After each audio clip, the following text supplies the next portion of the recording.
Best streamer ever. Best peer ever. Joel the Weirdo. Day earlier than usual. We're doing bonus content.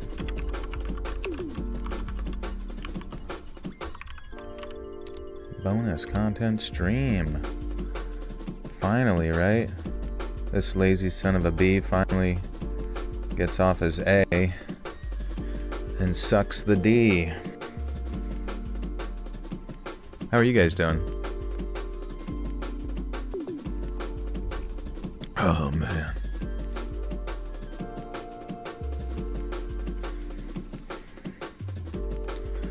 Son of a bee sting. Your cat's named Mort. Hello, Mort. Saturday. Yeah, what if I just, like, what if you had to watch a YouTuber get, like, dementia in real time? Has that happened before? Have we had any YouTubers with, some pretty terrible descent into mental issues? Amy, thank you for the gifter to Kenny Falk. Glad you're not at work. Yeah, I'm glad you're not at work either. Work's not great.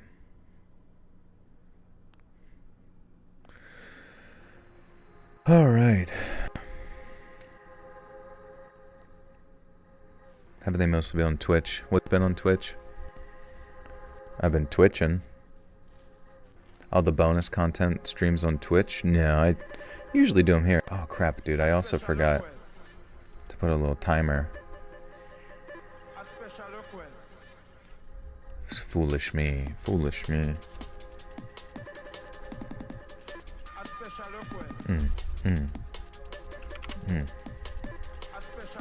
guess I should post on Instagram. Not that it matters. I don't think it really, like, actually brings any newer people over here in the span of time.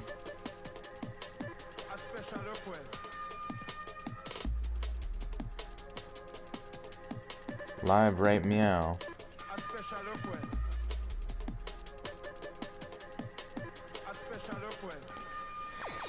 Hopefully somebody gets it.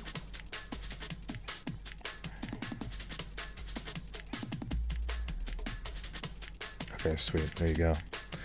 Tis up, tis up, tis up. Bliss up.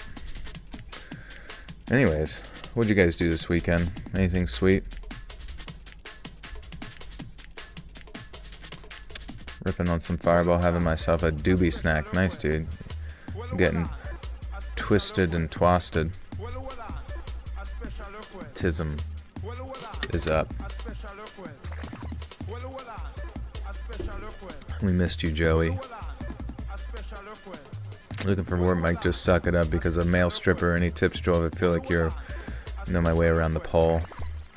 Yeah, you definitely probably do best at birthday parties. That's where the real money's at. But you have to be careful because sometimes you're hiding inside a cake, and I don't know. One time I was hiding inside of a cake as a stripper, and I think there was a shooting or something outside. I heard pops and I couldn't tell, and nobody came to get me for probably like 48 hours. I was stuck in that cake. I was like Jim Carrey inside of that rhino. I had my 2-year anniversary weekend with my husband. Nice, dude. Congratulations. I hope you guys are with each other for all of eternity in the afterlife. I hope you become one being. I cleaned up my great-grandmother's old sewing machine, got an alternative needle one work, and hopefully I'll be sewing some stuffed animal soon. That's cool. What's up, Bread Man? What are you up to besides that? Got some extra sleep. It's sad that exciting for me now. Dude, yeah, sleep is where it's at. It's how you regain all your sanity. It's honestly weird whenever when you don't get sleep, because you just realize how quickly not getting that sleep like slowly ages you and makes you just like a sick person. What's up, Cinemy? I sound Mormon. I'm the most Mormon streamer. Got toes done today after being unemployed for 2 months. No, good, finally. We've been waiting. We've been waiting for a toe update. Yapping with chat on a Saturday, is that allowed? I hope so, dude.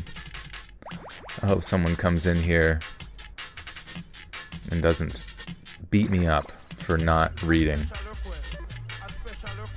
Going against my terms of services with YouTube. What's up, Zella? Oh, wait. That's weird. Oh, I think I closed out of it. I must have had the timer come up and then it like, Alright. Yeah, just pretend I'm reading. Not getting sleep makes me so much more Not getting sleep makes me much more decisive. Those decisions just happen to be bad ones when I'm tired. Yeah, I've kind of noticed like my one... So, I don't know about you guys, but like a lot of people say there's no negative effects to like marijuana. But I genuinely do think that my one friend, having smoked it most of his life, has genuinely affected the prefrontal cortex decision-making aspects of his mind. It's like his ability to make a decision.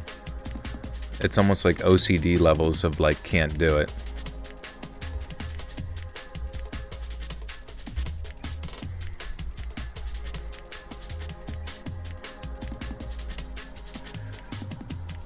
But I remember, it was really annoying too, because there was like some sort of birthday party.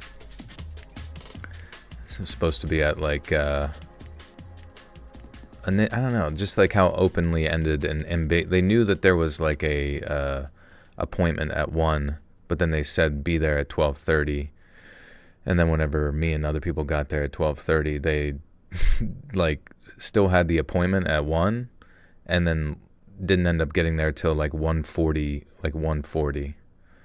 And in my head I'm just like, okay, something's wrong with this person. Like I don't really know why, if you knew something was previously occurring, it wouldn't like make logical sense in your mind to therefore schedule whenever you're the one that's free, you know what I mean, to like be there. And it was really weird. I guess they wanted us all to be there nice and early. I love smoking the stuff every once in a while, but I hate short-term memory loss. It's not a good feeling, you know. It makes you just like feel a little bit helpless, a little bit lost, you know. Smash or pass Travis Kelce. I don't fucking care about Travis Kelce. He's stupid. He's a terrible actor too. Also, I like the new Superman, but also no man that's super can replace Henry Cavill. I know, I agree. I mean, granted, it's like he is younger, so it's kind of definitely like a younger one, but I don't know. Henry just had like that. It just felt like a man, you know, and I feel like eventually Superman has to feel like a man. And somebody who's like kind of like got boy-like qualities, especially as an adult actor, they probably won't lose those boy-esque aesthetic, you know, and be forever a boy in my mind. Nick Bryant, welcome back for 28 months. Just haven't been able to catch a live long. Glad to be here. Good to see you. People say you can get hooked on marijuana, but some people can't go a day without it and get actual withdrawal symptoms if I don't smoke. 100% negative effects. Yeah, I feel bad for him. I totally thought the new one was Henry Cavill. They looked identical. Interesting. Skinteresting. What's up, Michelle? My dad idolizes Superman and Rocky. Dude, they should have got Sylvester Stallone in there. They should just get an old-ass man to play Superman. Or that's what they should do. They should do Superman, but he's old. Also, I have to assume that Superman eventually outlives everybody. Does he outlive Lois Lane? Does he outlive, like, all of his friends? I feel like in the universe, it's like Lois doesn't age at all either, so they're just like permanently stuck at the age of 27 forever.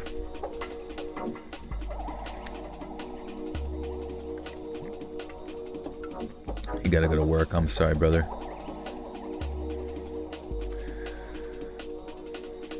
How are you? I'm doing good. We're just gonna kick this off. We're gonna read some spooky stories for the bonus content.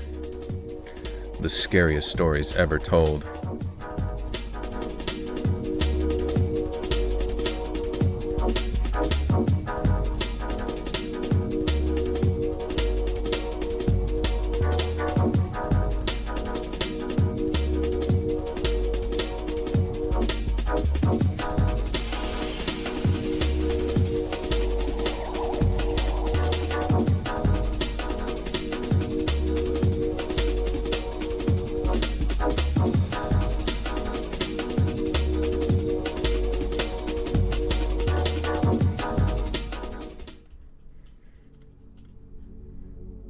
Okay.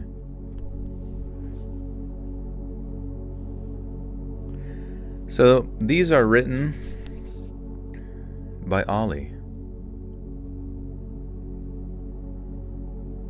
I don't know if Ollie's here tonight. I actually don't know what, like, social media they prefer. But Ollie is a contact of mine over at the No Sleep podcast and connected me with them and stuff, which has been awesome. And they're also a very talented writer, assisting and doing editing over at No Sleep. So I'm like, well, I'll read some bonus content from you if you'd like. So, oh yeah, this was your moment. Yeah, different Ollie, but still. Do you like to write? Colin, welcome back for 69 months. That's crazy. Time, certainly 69 months. Oh, you got the butter sock too. That's crazy, Colin. Thank you. Very kind. My blunt answers. Hey, I tries to keeps it real, brother. You feel me? I don't know. Not keeping it real it's a bit strange, isn't it? It feels unnatural. It feels like a simulation.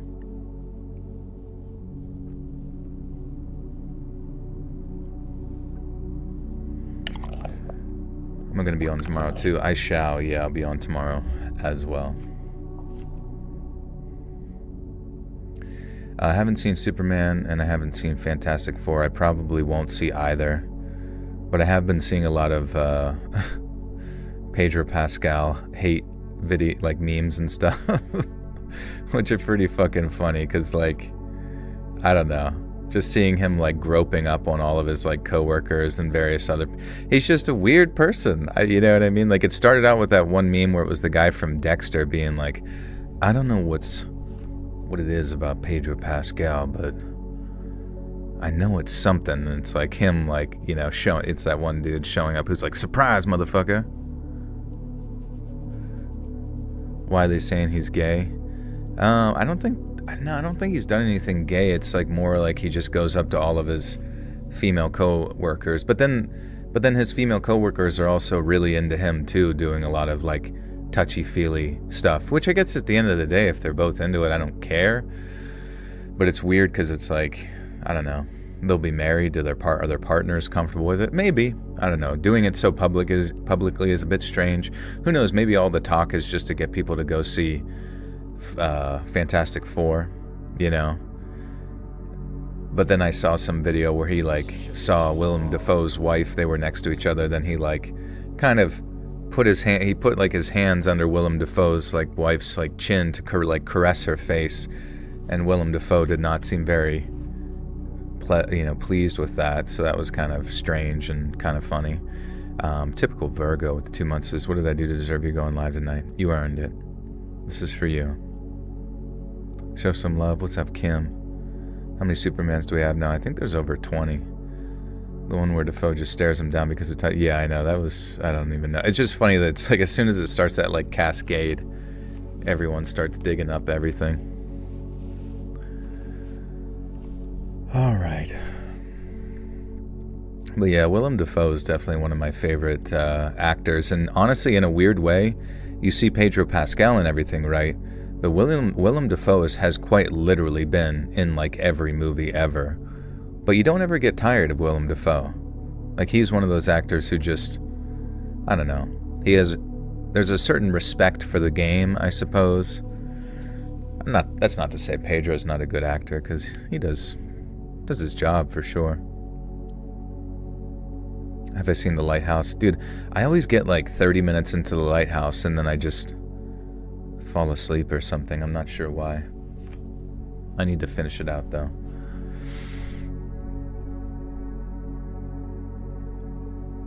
Being the new kid in town has been rough. Real rough. Moving here for 8th grade, last year of middle school, so friendships have long since been made, loyalties established, and clans drawn up. I didn't even have the luxury of getting here by the start of the semester, and the vague hope of vacuuming up a group of similarly lost newcomers or outcasts. Our new house wasn't vacated until the end of September, and Mom's new job here didn't start until the beginning of October, so I spent the first few weeks having to tortuously begin a new school year with all my friends, knowing I was going to leave them. Some good close buddies I had. I didn't even tell them I was going, just left one weekend. Persuaded my stepdad to get a new phone under the pretense of... a new phone, oh yeah.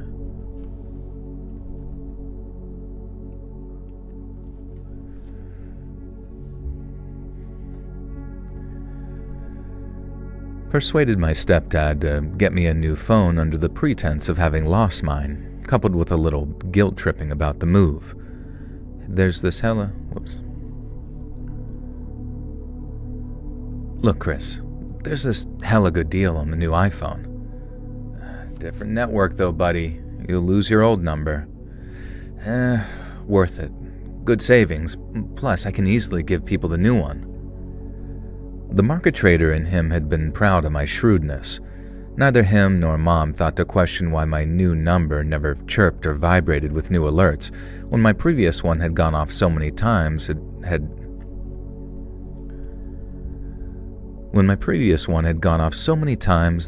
I'd had it banned from the dinner table. I just found it real hard to make friends this time around, I guess. It wasn't that I was lonely at school. A bunch of guys were perfectly friendly to me. I wasn't the bullied outcast or anything. But there's a difference between having someone to sit with at lunch and having actual friends to hang out with outside of school. And that's what I didn't have. I guess I hadn't tried all that hard. I'd hinted to the guys that maybe I could join in on their plans sometime, and they'd say sure, but act all dismissive then never follow through with asking. And they'd never, ever invited me themselves. I noticed that...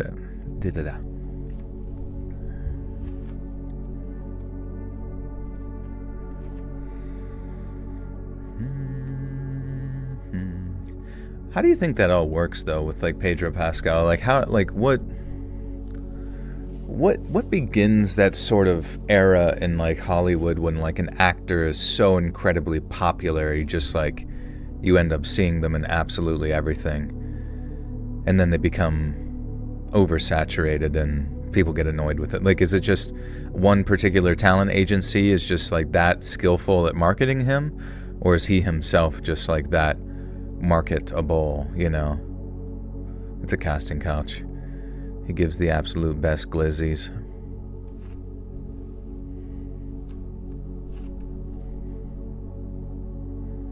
Have you seen Heads of State with John Cena and Idris Elba? Pretty funny, I have not, no.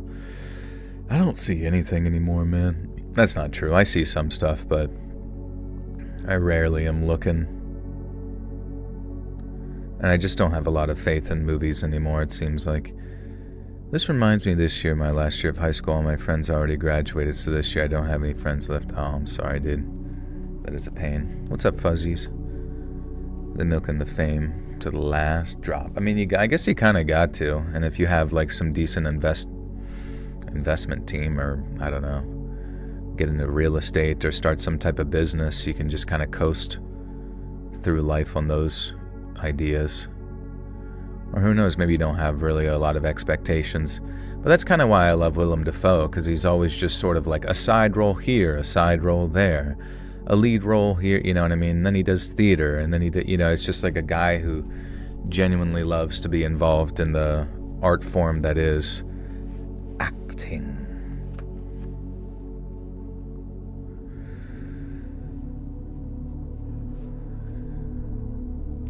I know that if I raised it to Mom and Chris, they would have told me to be more assertive.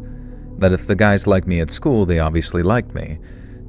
and that there was an error in communication. They probably thought I wasn't interested. I just struggled. I'm an awkward 8th grader, just starting to get interested in girls as well, and talking to girls is even more terrifying a prospect than talking to the dudes. There's a reason for that too. I'm really tall for my age, just over 6 foot tall, and all the guys are under 5'10". All the girls, jeez. And all the girls are shorter still, of course. My dad's tall, and he's buff. He might be a douche, but he is good looking, a fit guy, and I'm told that I take after him. Don't really like hearing that most of the time, but if I'll grow into my body, then sure, okay. But right now I'm just kinda gangly, awkward, overly tall 14-year-old. Whoops. But right now I'm just kind of a gangly, awkward, overly tall 14-year-old, and I hate it. I love sports, and I plan to get buff like Dad, but right now all I do is trip over my own feet, stumble around, and look like a fucking nerd. I guess that's why I'm friendly with the average normal dudes, not the jocks, yet. So I think about approaching girls and think about looming over them, trying to talk and stumble over my words and my feet, and my cheeks just go a deep shade of crimson. And that's just thinking about doing it alone in my room. So yeah, I guess you could say, as I said, awkward. And there was a part of me that wondered if the boys didn't invite me out because I'm too tall as well. But that's dumb, right? What guy cares about... Alright. Have you seen those Willem Dafoe drip check clips? He looks so random. Yeah, I know. He does have a good fashion sense. I feel like you're likely to just kind of like catch him walking down New York streets. And I guess that's kind of a product of living in New York, really, is like you cannot leave your apartment without looking at absolute finest. For American Psycho, they shot all of Willem Dafoe's scenes 3 different ways, then spliced them together in a mixed order. Interesting. I didn't even know that. That's pretty cool.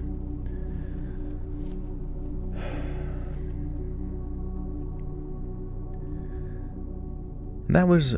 Oops. There was a part of me that wondered if the boys didn't invite me out because I'm too tall as well. But that's dumb, right? What guy cares about that? Besides, I was wrong. Wait, what is this saying? In May, completely out of the blue. Oh, okay. And besides, I was wrong. In May, completely out of the blue, one of the guys, Eric, I think, asked me to hang out at the mall with them one weekend. So I did. And then I just became a part of the group. Totally naturally, and now it's July and school's out for summer, and we've been hanging out a whole bunch. A tight-knit group of 6. Feels like it's always been that way. I'm not sure the other guy had even put any thought into not asking me, and I guess they just assumed I wouldn't have invited myself if I wanted to hang out. Wait, what? I guess they just assumed I would have... Okay. 9-3.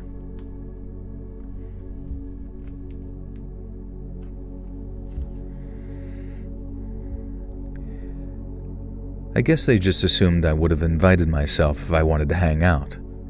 And that's how it works now. Eric only invited me that specific day because there was something he wanted to show me at the comic store. He even sort of phrased it like, "You gotta come this time." Like I'd been the one to blow them off.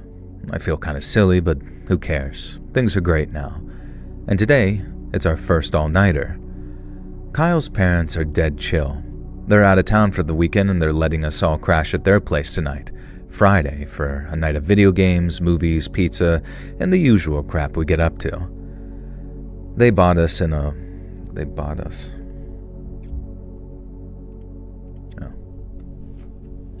Hello, I'm 7'11", feet tall. They bought us a whole bunch of snacks, Doritos, Mountain Dew, Twinkies, Tostina pizza rolls, and a bunch of other cool stuff. And money to order in pizza from that amazing local place in town. Kyle's parents even did the solid... Oh my god. Kyle's parents did us the solid of telling us the rest of the... What the fuck is this saying?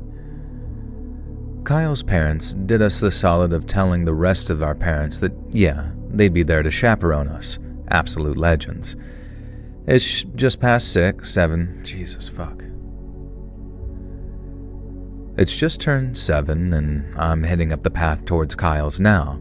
I've got my Switch and a bunch of other gaming stuff in my bag. Got a DVD of the horror movie Anime Body Pillow 3 Origins that I borrowed off my brother Andy. It's meant to be super violent and sick and I'm hella excited.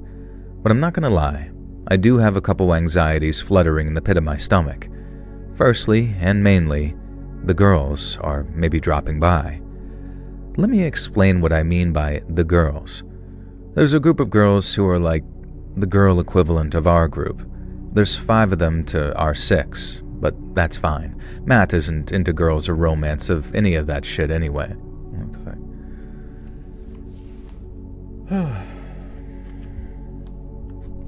Joe, have you ever seen Brokeback Mountain? You know, I don't think I've ever seen Brokeback Mountain. I've always been curious. And I've certainly referenced it, I don't countless amount of times. But I feel like it's not really fair to reference it if you've never actually seen the source material. Have I picked Andor back up? No, I think I only watched like 2 episodes of Andor when it first came out, and I just wasn't really vibing with it and probably never will.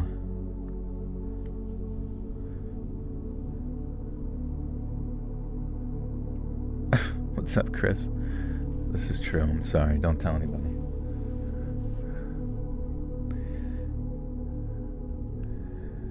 But that's fine. Matt isn't into girls or romance or any of that shit anyway. So there's 5 girls and 5 guys, and guess what? Each of us has a crush on a different one of the girls.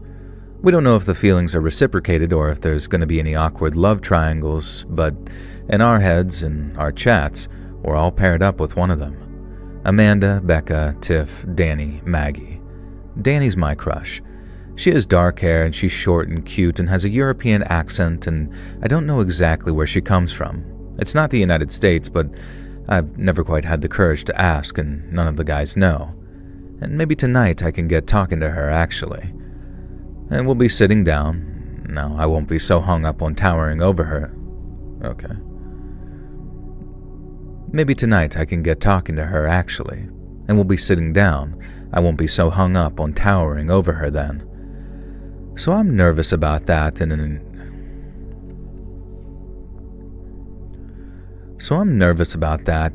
excited, nervous way. Andy's told me about some things he and his buddies used to get up to at sleepovers. I think they were high school ones, but boy, were they wild. Even just a game of spin the bottle with a kiss at the end would be fine by me. Ideally with Danny, though, or at least one of the girls. The only one of the guys that I'd really been interested in Wait, what? Well, he's gonna kiss a dude? Okay. This is Brokeback Mountain sleepover. Brokeback Mountain Origins.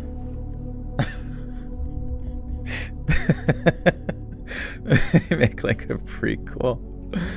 Oh, that'd be so fucking funny.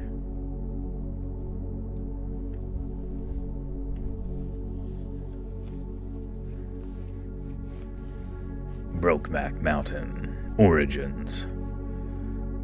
Brokeback Mountain 2 Electric Boogaloo. Ever hear of Brokeneck Mountain? I've not. I missed that one. Yeah, the Ram Ranch prequel.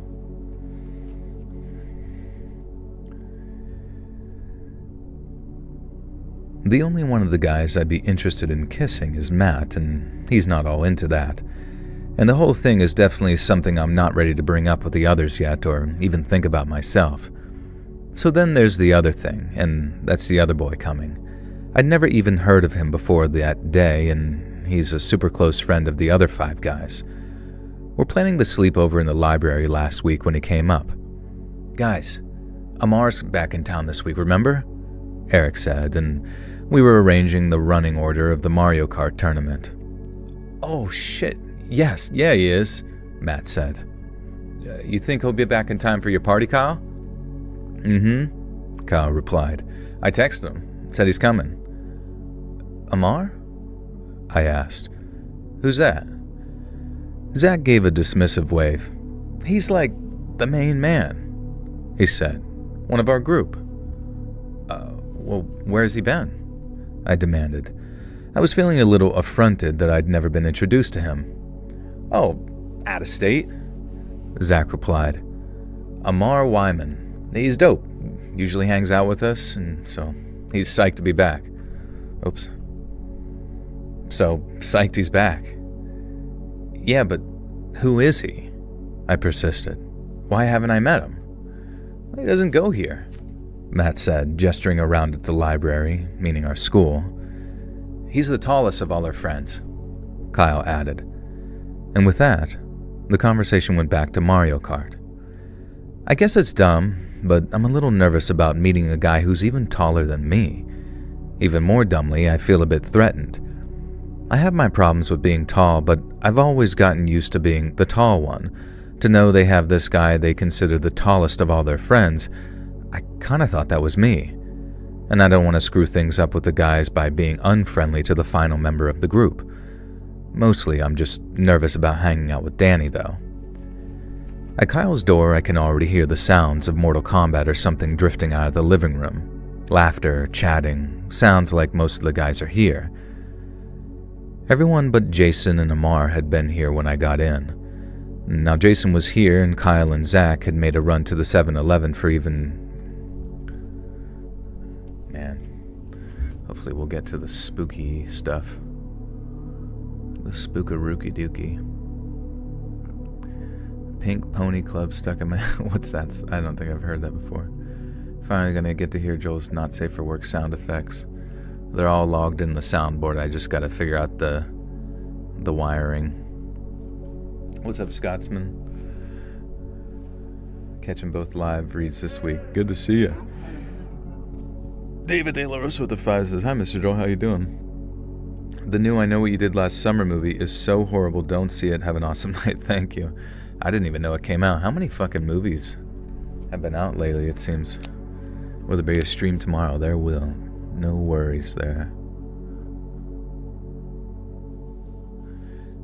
Chapel Rowan, the modern Lady Gaga. It's catchy as fuck. Yeah, I live under a fucking rock, bro. Everyone but Jason and Amar had been here when I... Everyone but Jason and Amar had been here when I got in. Now Jason was here and Kyle and Zach had made a run to the 7-Eleven for more different soda. Apparently some of the girls only like certain types. Gotta cater to them, I guess. "I hope the girls show," Eric said. "We're playing Smash Bros. I hit him with an ultimate smash and he curses." "They promised they would, right?" Jason says. Matt rolled his eyes and ate a handful of chips. "I'm sure they'll show," he says through crunching. "And Amar?" I add, maybe too enthusiastically, and the others look at me. "Just excited to meet him." "Amar's definitely coming," Kyle says, walking back in through the doorway. He and Zach are carrying multiple bags. "Yo, guys, a hand?" Zach asks, and we oblige. About an hour has passed. We're playing this cool-ass Switch game where you're an assassin with a lightsaber. Passing the controller, it's my turn, so I'm concentrating hard. Barely even notice the other guys head out into the kitchen. I'm just slicing a mob boss in half when I hear the front door open. Not the doorbell, it just opens. Guys, I think someone's here," I call out, but Kyle's kitchen is pretty far from the den and they don't hear me. Maybe Kyle's parents are back for some reason. Well, no worries if so. Not like we're up to anything bad. Or no, maybe it's Amar. Maybe Kyle left the door unlocked for him. That'd make sense. I pause the game. There are dragging, scraping sounds coming from the hallway. I'm sure I hear a picture frame fall off the wall accompanied by the faint shattering of glass. I want to call out to the guys again, but something stops me. My breath catches in my throat. It's definitely not the girls out there, so why am I so nervous? The door to the den creaks open. Just slowly sways open, but in that way,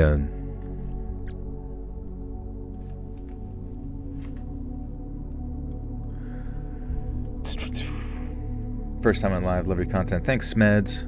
Yeah, tonight's a little bit different, I guess. We're just doing some bonus content, so if you have a green name, it'll be over on Patreon for the $5 tier, and then over here for all members of this stuff. Do you know Mr. Nightmare? You two are like the top tier horror narrators. Thanks, dude. You know, I've never actually spoken to Mr. Nightmare, but I feel like it'll probably happen at some point here. Do some sort of collaboration or whatever. Perhaps. I don't know.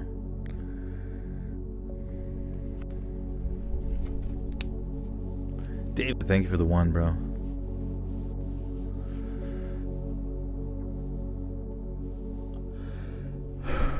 You guys got any plans tomorrow for your Sunday? You going to church? Going to synagogue? Going to mosque? Going to the woods?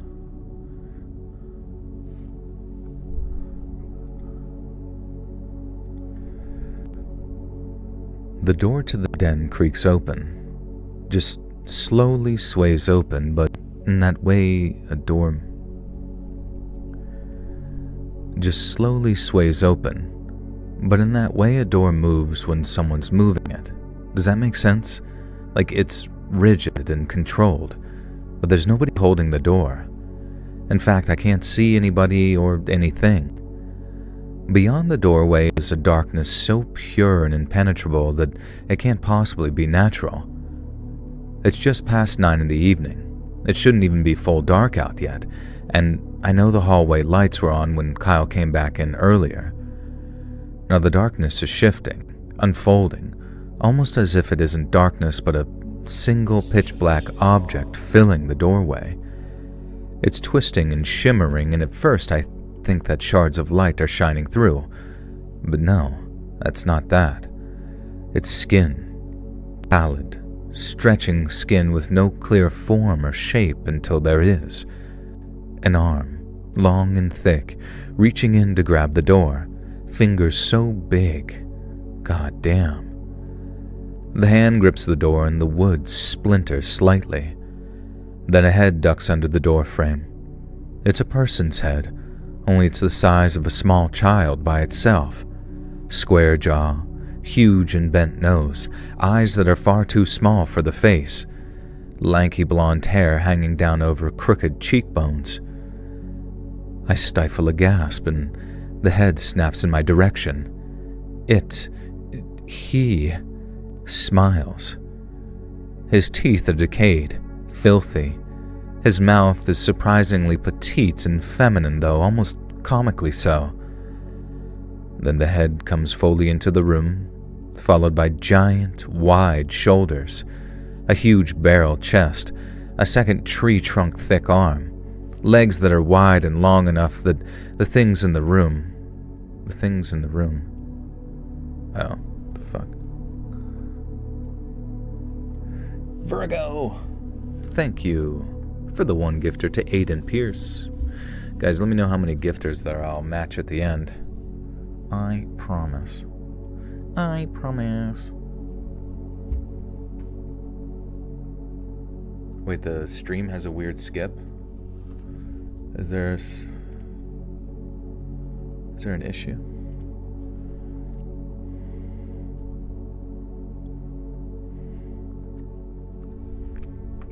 What's up, Senna? You don't hear a skip? Okay.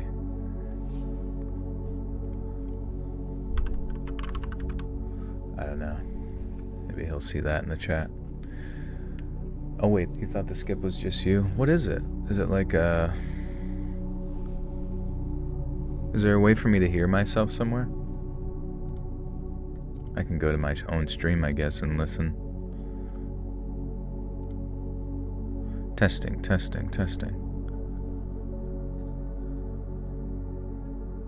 I don't hear a skip. Wait, what? What do you guys hear? It's like a record skip, but it doesn't skip anymore. No skip for me. It was...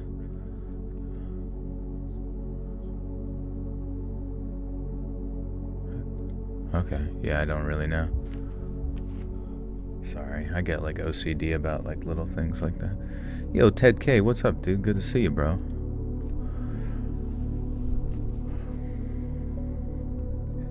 Then the head comes fully into the room, followed by giant, wide shoulders, a huge barrel chest, a second tree trunk thick arm, legs that are wide and long, and the things...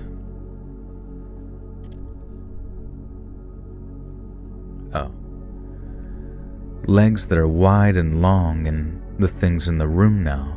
He's so tall he's pressing against the ceiling, almost bent double.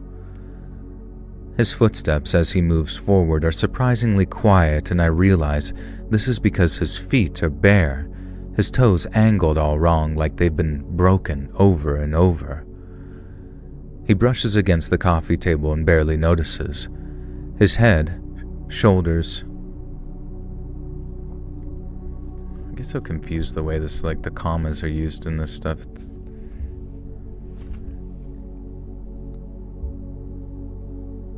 Loud and clear, okay.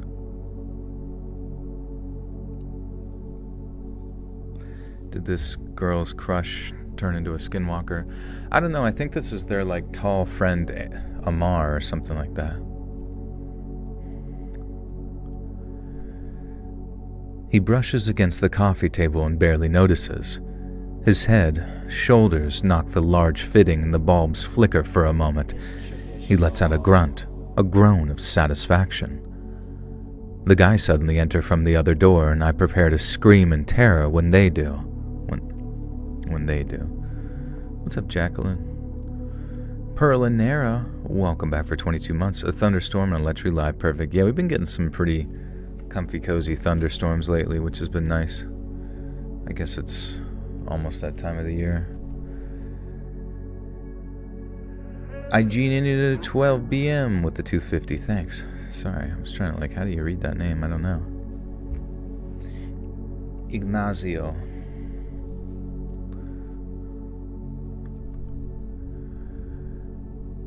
The guys suddenly enter from the other door, and I prepare to scream in terror when they do. Yo, Amar! Kyle sounds thrilled. Dude, so good to see you, Jason says. Oh, nice, you made it in time for our next Smash tournament, Matt adds. Eric and Zach are offering their greetings too. Amar says. I can smell his breath from here.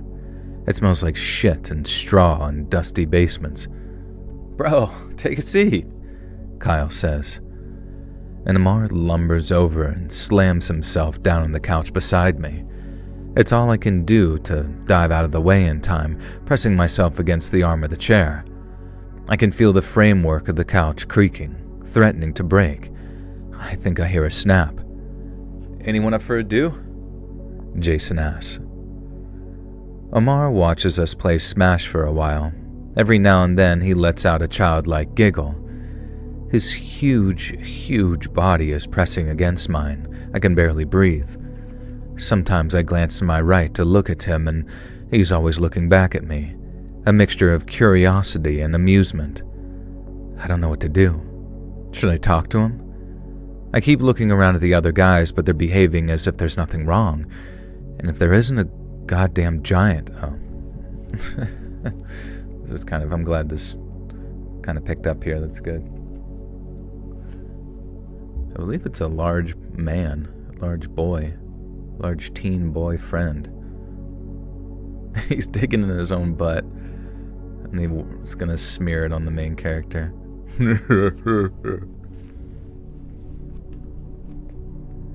We up. What's up, Malice? He's a yokai. Yokai. What's that movie or that show? Attack on Titan. He's a Titan.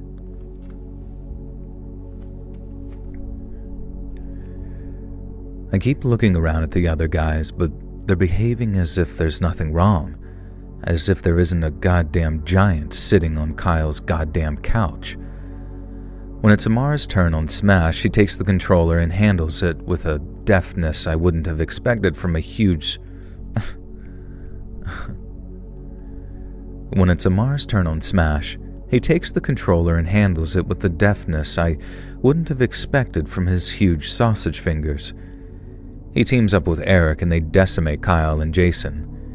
Eric leans over to high-five Amar, and when Amar reaches out his massive arm to reciprocate, it knocks against me so hard that I'm momentarily winded. Yet, when he high-fives Eric, it's as soft as can be. Using the arm of the couch, I manage to pull myself free of where I'm pinned by Amar and stand up. "I need to use the bathroom," I gasp. The others look at me like something's wrong now, but like something's wrong with me. Like they're concerned about me. You cool, dude?" Jason asks. I nod. I just gotta piss real bad."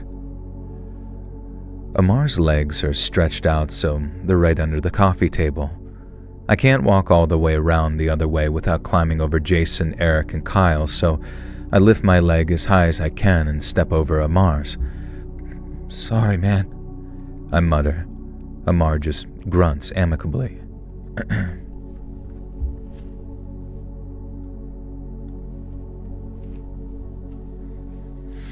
Do the hearts do anything for the stream? I think they get it up. It gives me, when you do that, if you do it 1,000 times, it gives me one new viewer every hour. First time chatted some crazy shit with that was going on in the party. Maybe this episode of Brokeback Mountain. It probably is. This is probably all just a preamble. They should have did that. They should have did Brokeback Mountain, but it's cowboys, but one of them is like a giant. You know? One of them is the Gigante from Resident Evil 4.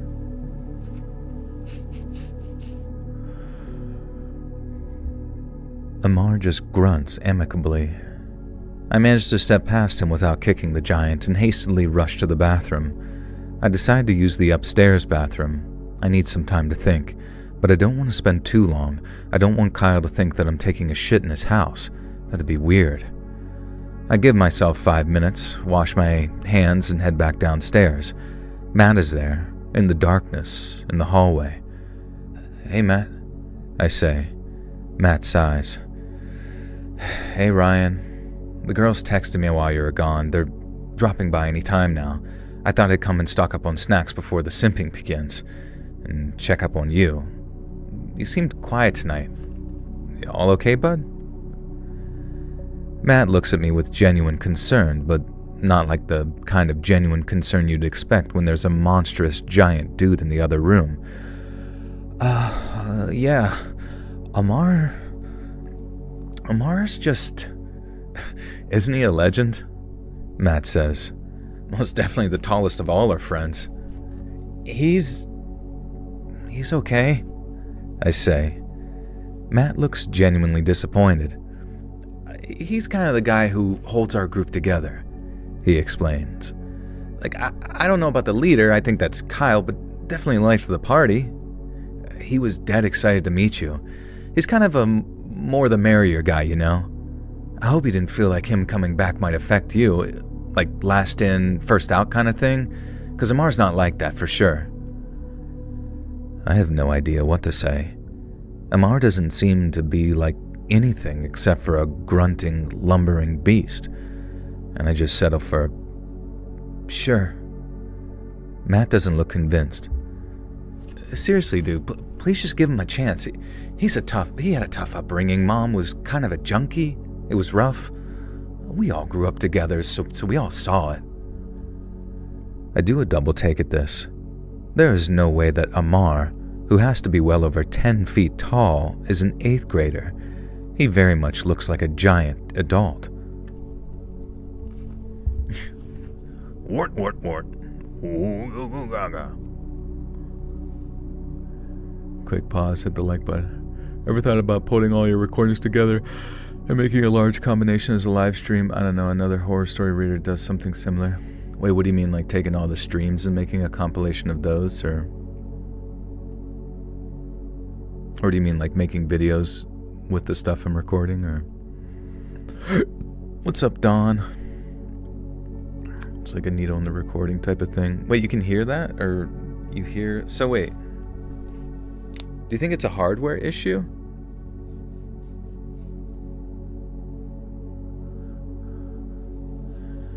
shit. No, some people aren't hearing it, some people are hearing it. That's a little frustrating. Do you think it's a hardware issue? God damn it, that's so fucking annoying. 1 second.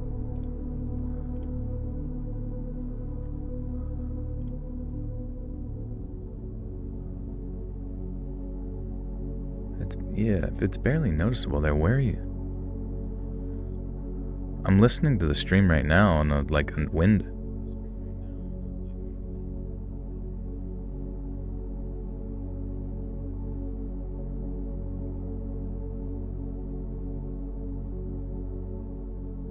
Test.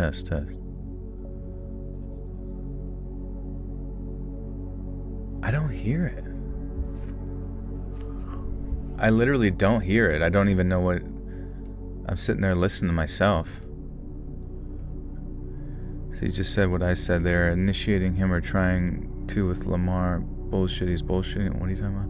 He's making the recordings and puts them together and put them in a live stream. I'm not sure how... Yeah, I make videos with it and stuff, you know, and all the videos you hear in the channel are all stuff that's recorded from the streams and stuff. You hear it, Dawn? I don't understand. Timestamp 1. Didn't we have this issue before at some point? I don't know how I fucking fixed whatever it is. Can I mute myself and just pull out the shit? That's so fucking cringe. I hate tech issues, bro. How do I mute myself? Test. Test.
That was really fucking annoying because I had to pull out the mic out of the stupid fucking hardware thing and then it just wouldn't go back in, which was really cringe. I'm Jesus Christ, wow. If I fucked up my mic trying to fix it. Wait, yay?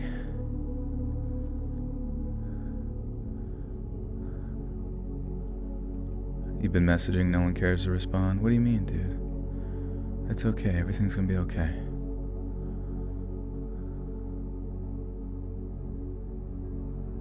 Maybe the background noise? I don't know. I have no idea. It might be testicular cancer, who knows?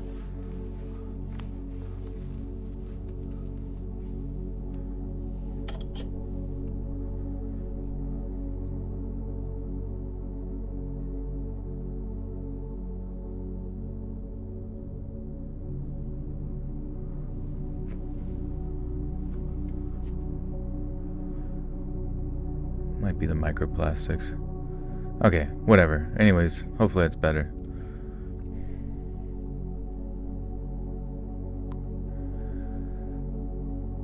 I do a double take at this.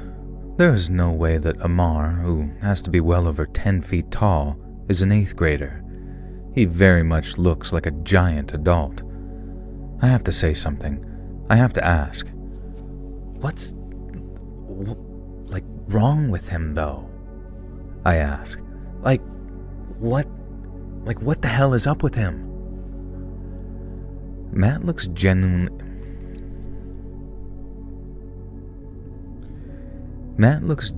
confused for a moment, then his face brightens. Oh, you mean how he's not talking much? He's just like that with new people, likes to take them in.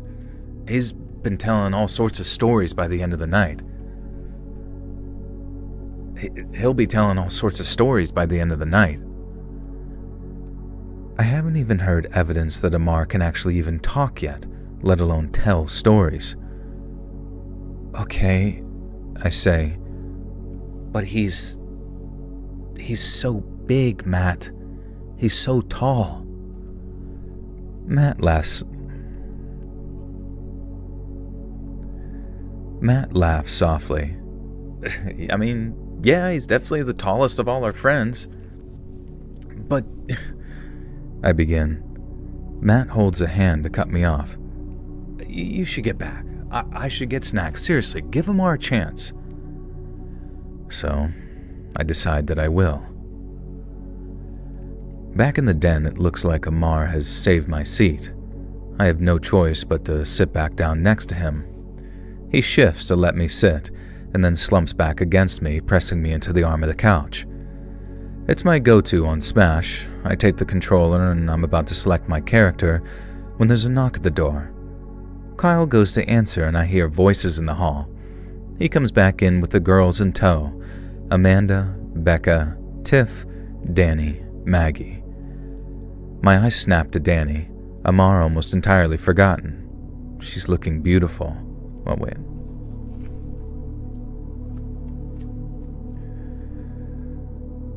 My eyes snap to Danny, Amar almost entirely forgotten. She's looking beautiful.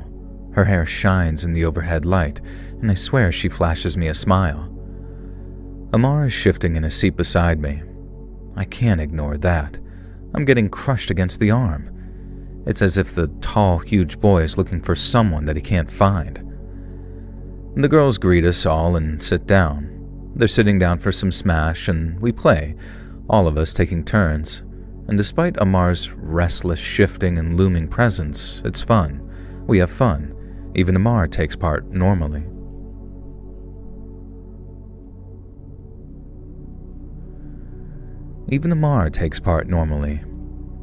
Then it's my turn again, and I'm up against Matt, Amar, and Danny. It's Danny's first go, so I haven't seen her play yet. And she decimates us. She's absolutely phenomenal at this game, and I didn't think that I could be more in love with her than I already was, but here I wham.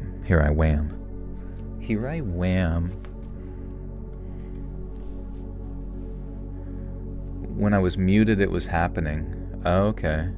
But then once I demuted, it stopped? Is it something on YouTube's end, do you think?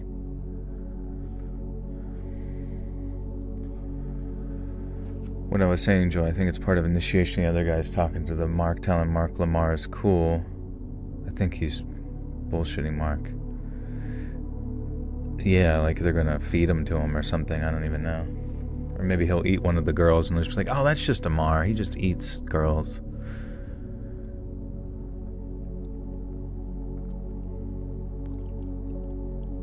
Bam, bam, thank you, bam.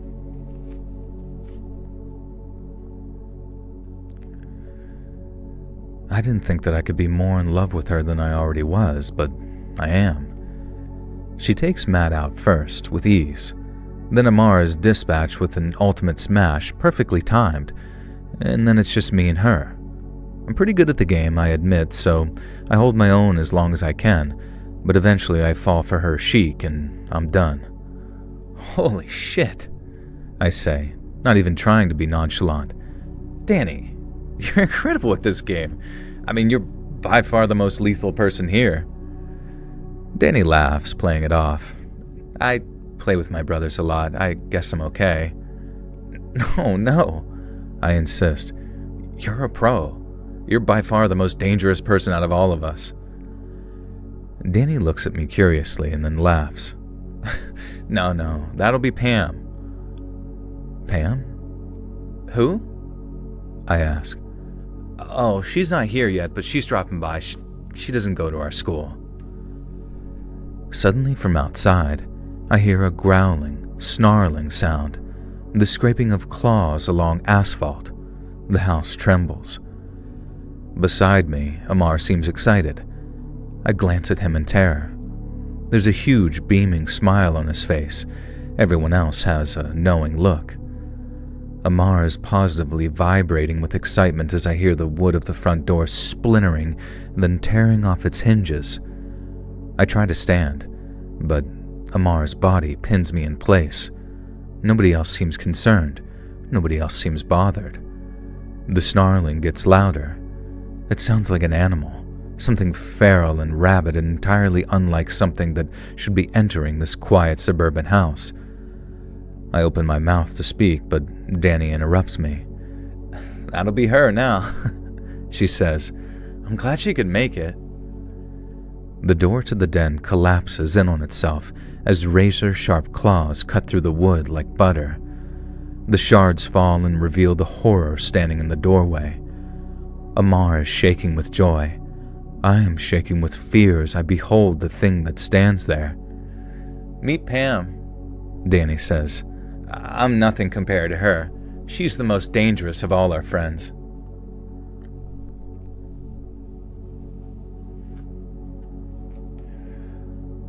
When you start questioning Matt's friends. Okay. Well, that was fun, honestly. That was kind of a fun one. Classic Pam. She's a straight-up freak. That was fun, though. It kind of reminds me a little bit of, like, Love, Death, and Robots kind of vibe, a tad, you know, where it's just kind of... It's like the first one that you get in, like, the anthology of stories for an episode. Or, well, I guess, actually, they don't do it. They do episodes, but it's like the first one you get in, like, a season or whatever. I finally hear it. I thought you were messing with them. Yeah, fuck, I don't know. Did I fix it somehow in the past? Does Let's Read ever respond to messages? Here I am, dudeski. I am right here. Fear not. Ask whatever you want. No need to...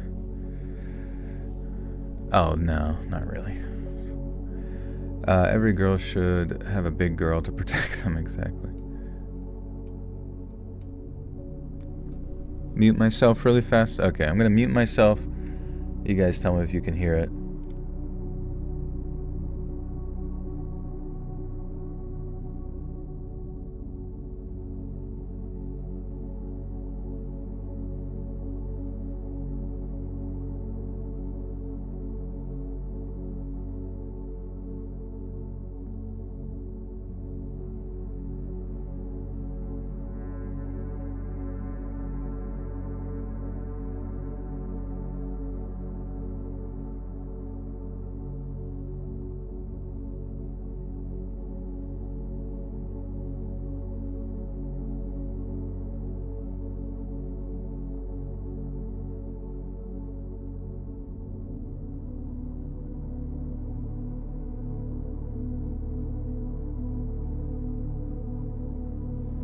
Okay. Yeah, I don't know. Some people hear it, some people don't. Seems like a lot of you don't. It might just require, like, resetting, like, refreshing your page or some shit. I'm not really sure. YouTube absolutely hates my stream. You know what's kind of funny, though? You know how I mentioned about those, like, AI, in the introduction of YouTube putting all those ads in? Probably a couple months ago or whatever, and then I mentioned about how, like, over the course of a month the viewership, like, dropped quite a bit. I kind of went through, like, various other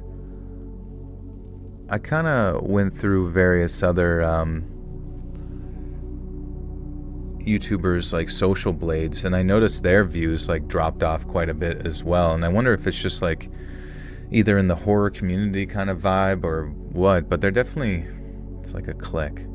Dude, I don't know how to fix it, man. I don't even know what the fuck it is. Like, I legitimately do not know what it is. What if I move my mic over here?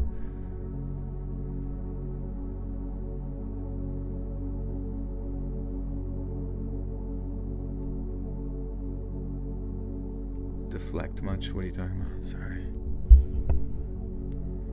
Wait, Simone, you said you were upset I didn't read your story. Which story was I supposed to read?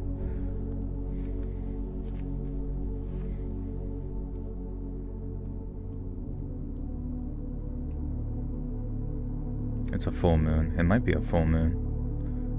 You heard it.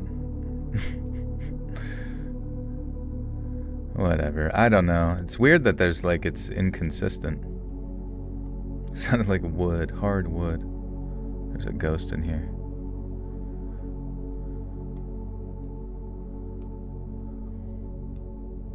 Sounds coming through fine on this end, shrugs. Yeah, I don't know. Maybe it's just specific to certain people.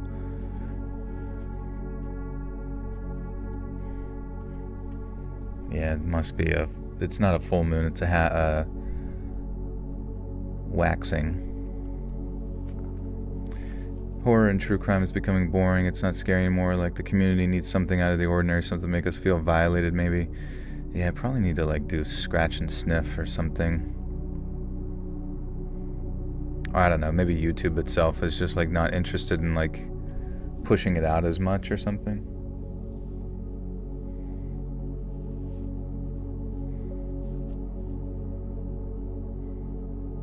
Whatever. I don't know anymore. I mean, I got my shit on podcasts, that's good, and hopefully we start to pop off here at some point.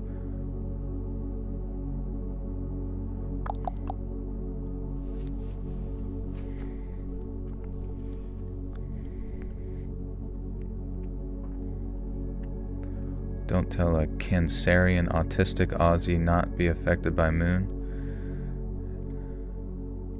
I won't, I promise.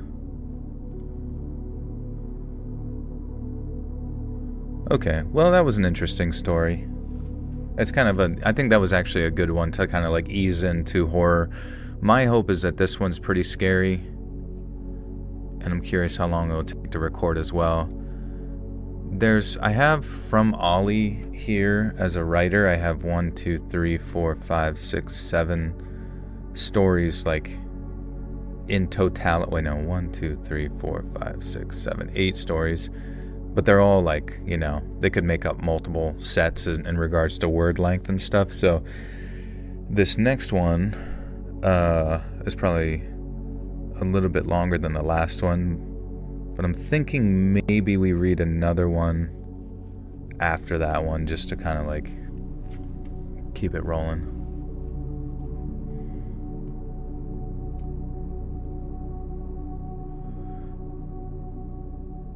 I remember the Appalachian video peaked. Yeah, that was like the only time I've ever released a video and it like got a bunch of views in like a super short period of time.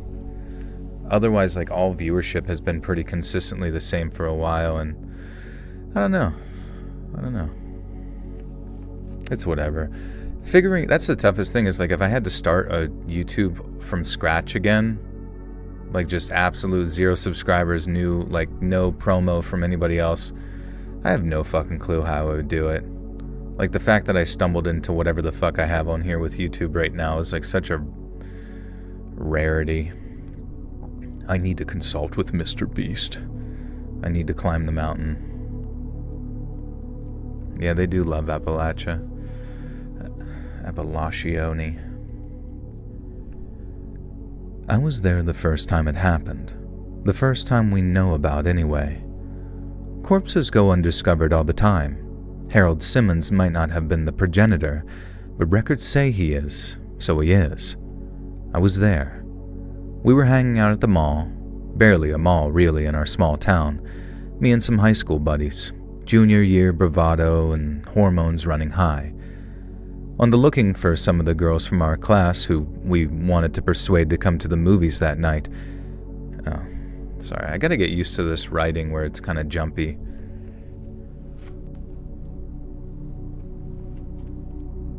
Kind of jumpy.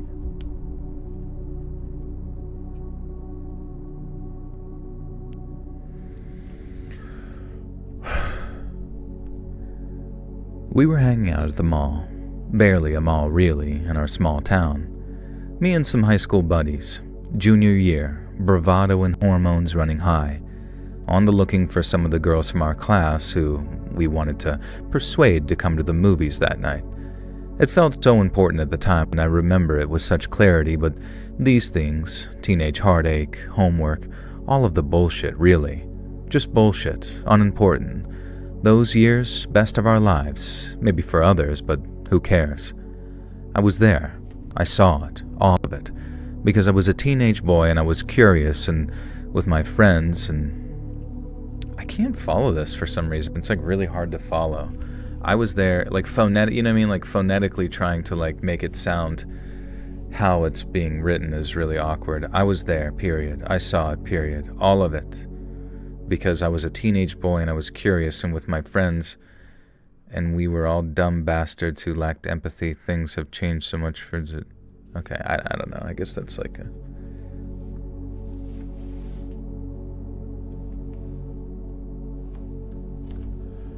Yeah, Lamar and Pam are going to be in this one. I was there. I saw it.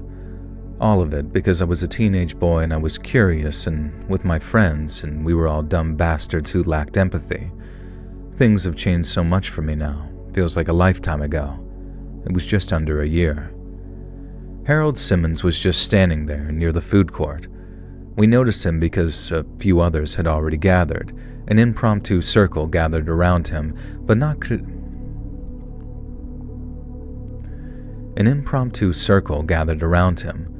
too close, like everyone had subconsciously agreed it was best to keep our distance. We looked where they were looking. A few couples, a lone older woman, a group of freshmen from our school, and saw him. The man we'd come to learn later was called Harold. He stood there, just stock still. He had no bags or anything. He was in a sweater, slacks, and brogues. Am I saying that right? Brogues.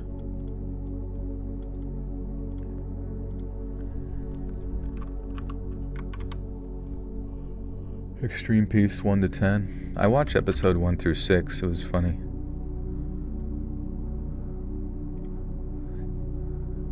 I think one of my favorite parts of Extreme Peace was just whenever they would do the sort of, I don't even know, like reflecting sort of montage scenes of them throughout the years, just reflecting upon their like friendships and time they spent with each other and other people and stuff. And I'm just like, that does seem nice. Ever get recognized in public? No.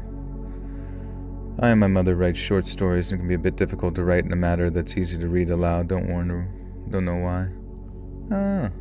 Not a big deal. Just sometimes when it's like kind of like stream of thought stuff, that's a little bit difficult to follow sometimes.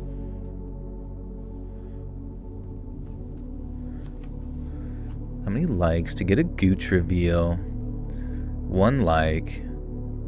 Alright, here comes. Picture my glooch. What are you doing, Jensen? I have only had one experience with humans on the skyline part of the trail decades ago. It was enough for me to not go back. What happened? It was the bear. A bear dressed as a human. Gucci Daddy. He stood there, just stock still. Had no bags or anything. He was in a sweater, slacks, and brogues. Nothing weird, but he had his mouth open, real wide. And when I say wide, I mean as wide as a human mouth can go. It wasn't anything unnatural. It wasn't some scene from a horror movie when someone's face distorts. He just had his mouth open wide. And we were fascinated by it. It was the funniest shit we'd ever saw. My friend Craig was the first one to whip out his phone and snap a photo. I dare you to get a selfie with him, our other friend Raph said. And by this point, we'd been watching Harold Simmons for 5 minutes, maybe closer to 10. He hadn't moved, hadn't changed, just had his mouth open wide. Craig wouldn't approach because nobody else had approached, but a larger crowd had gathered now. I even spotted the mall security guard just there, watching. And his sister, Meryl Dyer,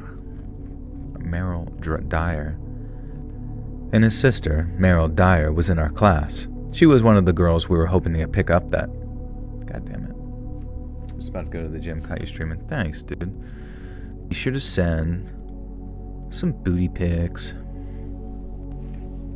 Some Gucci pics. Can you believe this Gucci bag is made with real gooch, alligator, alligator cloaca.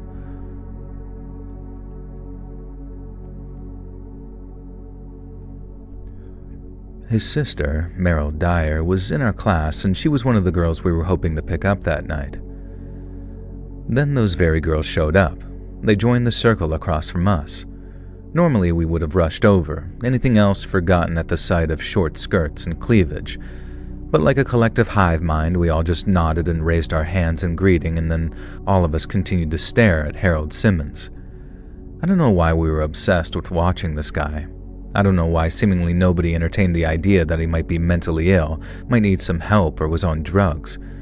It very quickly became accepted that it was some kind of side effect of the thing that happened later. There was a fly buzzing around Harold Simmons. He didn't reach up to swat it away, didn't react at all. It kept flitting in front of his face. A ripple of murmured laughter went through the crowd. "Shit, dude. What if it goes in his mouth?" Raph giggled. It did. It flew into his mouth. Harold Simmons didn't react, didn't flinch, didn't even swallow. The crowd watched silently at this.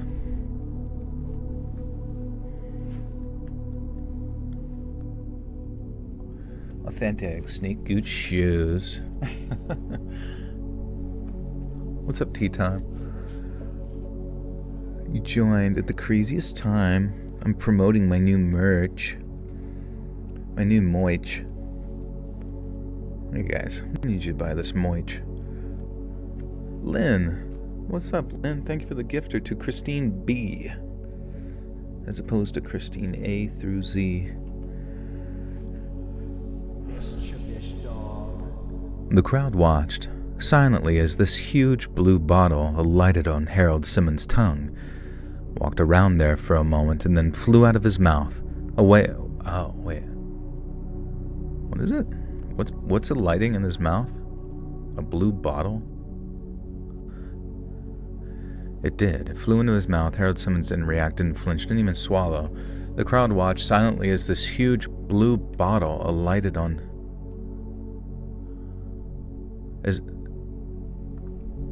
Wait, oh, the fly is a bot fly? A bottle fly? What?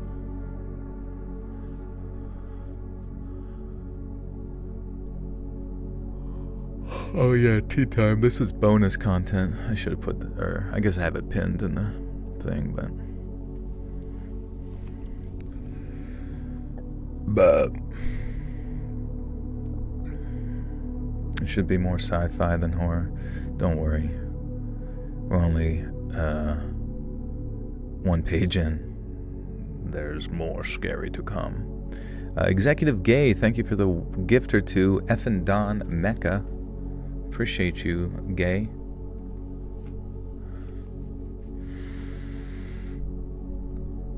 The crowd watched silently as this huge blue bottle alighted on Harold Simmons' tongue, walked around there for a moment, and then flew out of his mouth away off into the mall and out of our collective sight. I wish we'd all taken that fly's cue. Of course, the crowd went wild at this, but in a hushed and reserved way, like nobody wanted to disturb this. I'm confused. What the fuck just happened? The crowd watched silently as this huge blue bottle, is that a type of fly, a blue bottle fly?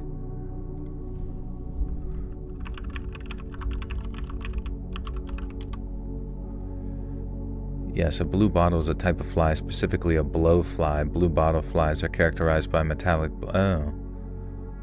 Okay. I never get to see the blue ones.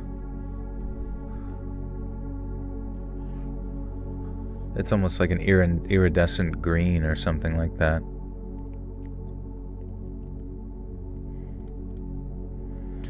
The crowd watched silently as the huge blue bottle alighted on Harold Simmons' tongue. So if it was... See, this is what's confusing too with, like, alighted. I assume it caught... Did it catch on fire?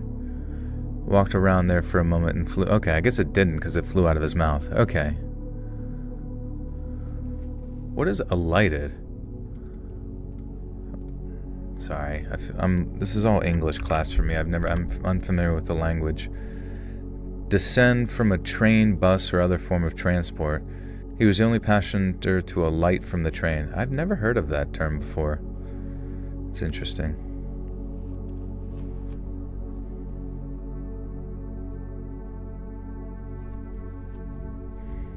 Well, alright.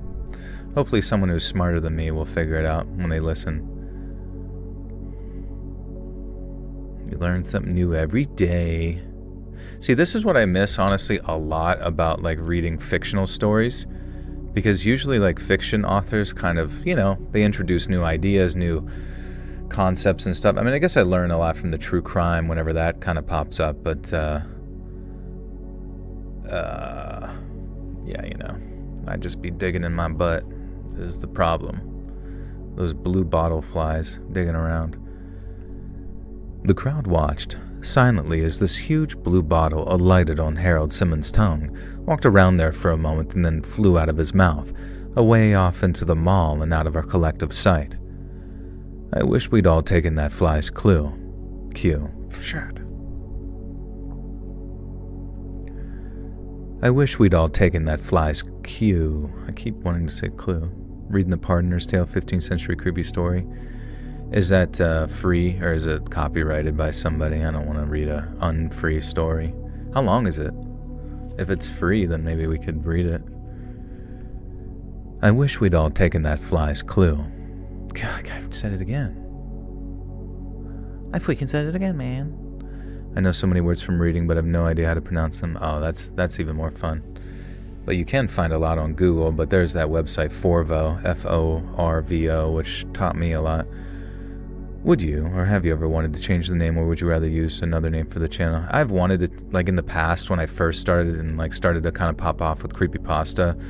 I thought maybe it would be sick to be called Space Spectre, you know what I mean?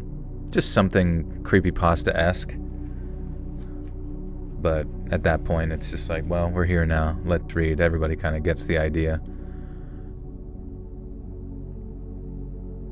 Nobody's protecting a 500-year-old story. Okay, The Pardoner's Tale. Let's look. Maybe we wouldn't have to film The Pardoner's Tale. It is 246 pages.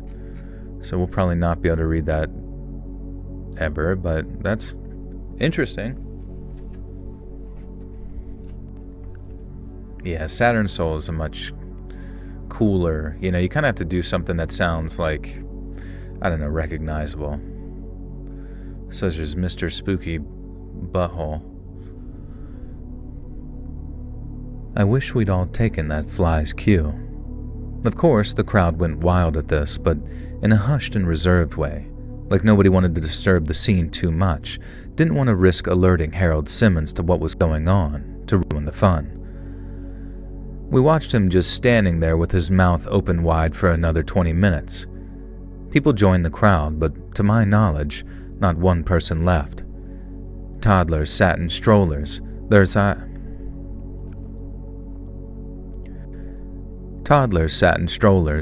eyes fixed on the man, totally calm and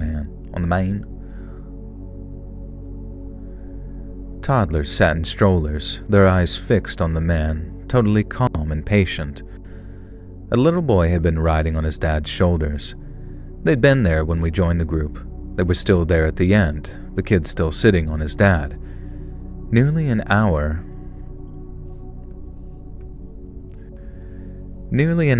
standing still with a child pressing down on your spine. That's partly how you know, looking back, that this wasn't our fault.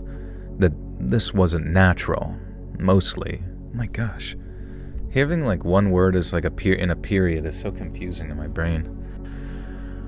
Ugh, because it's almost like you have to like analyze the sentence first and then you gotta go for it. My audio cut? Oh my god. Dude, I can't keep up with these freaking glitches. Hey Jade, what's up, dude? Audio's fine, okay. Guys, if you have any issues, just refresh your stream. Try to troubleshoot on your own before you cause me to have an autistic freak out about silly stuff. You went to a baptism today? That's nice. Who was that for? A wee little baby.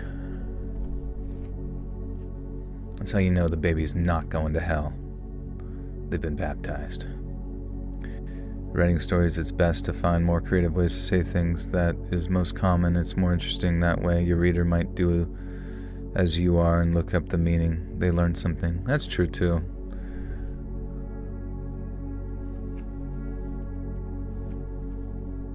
She converted from Hinduism. Oh, interesting. Are you guys buddies? And does her Hindu family, are they angry about the conversion? Or do they care? Or even know, I guess. Moon Rabbit ASMR, is that an ASMR channel? I'm gonna take a look. We found it. We found the ASMR channel. We've infiltrated enemy lines. No, I'm just kidding. I like when people make content. It's interesting to look at. No, I'm sorry. I didn't mean to put you on under the spotlight.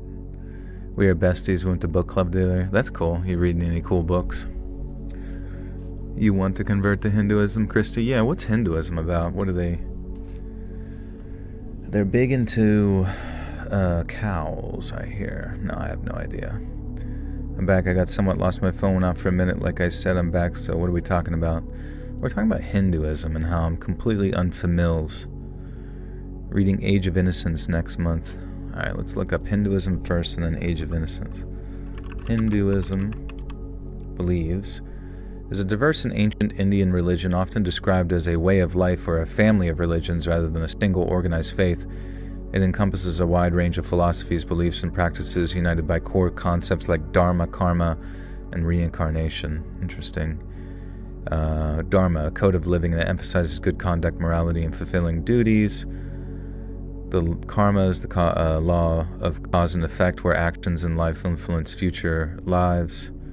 Samsara, the cycle of birth, death, and rebirth, reincarnation. Moksha, liberation from the cycle of samsara, becoming one with the divine. Oh yeah. Interesting. Yeah, Age of Innocence, what's that about? Let's look that up. I like whenever the stream starts getting into we're learning a little bit about everything all at one time. Age of Innocence book is about a novel by American author Edith Wharton.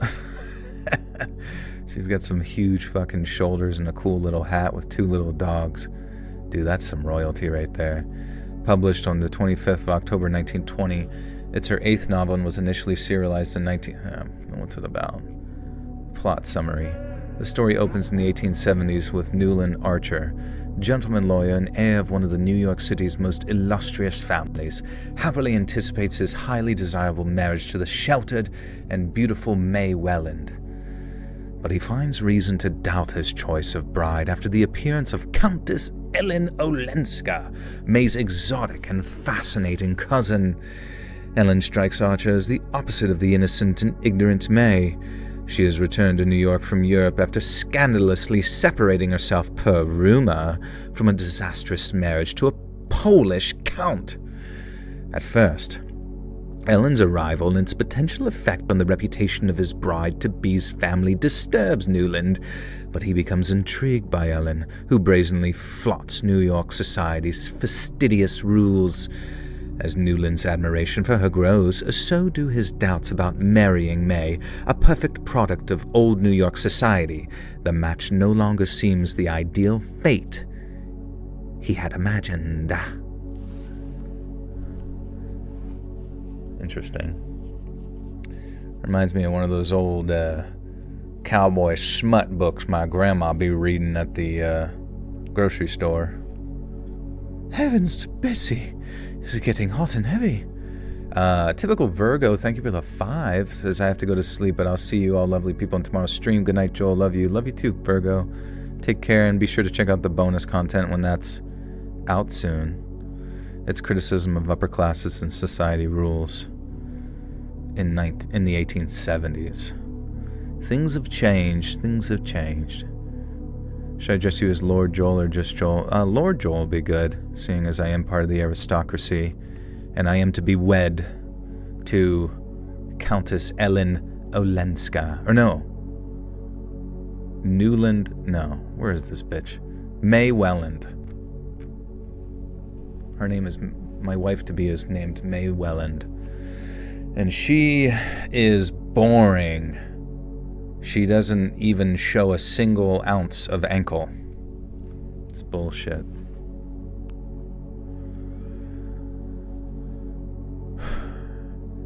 Okay. I watched Hamilton for the first time and I loved it. Nice. Prince Joel the 14th of Pennsylvania. Joel Rothschild.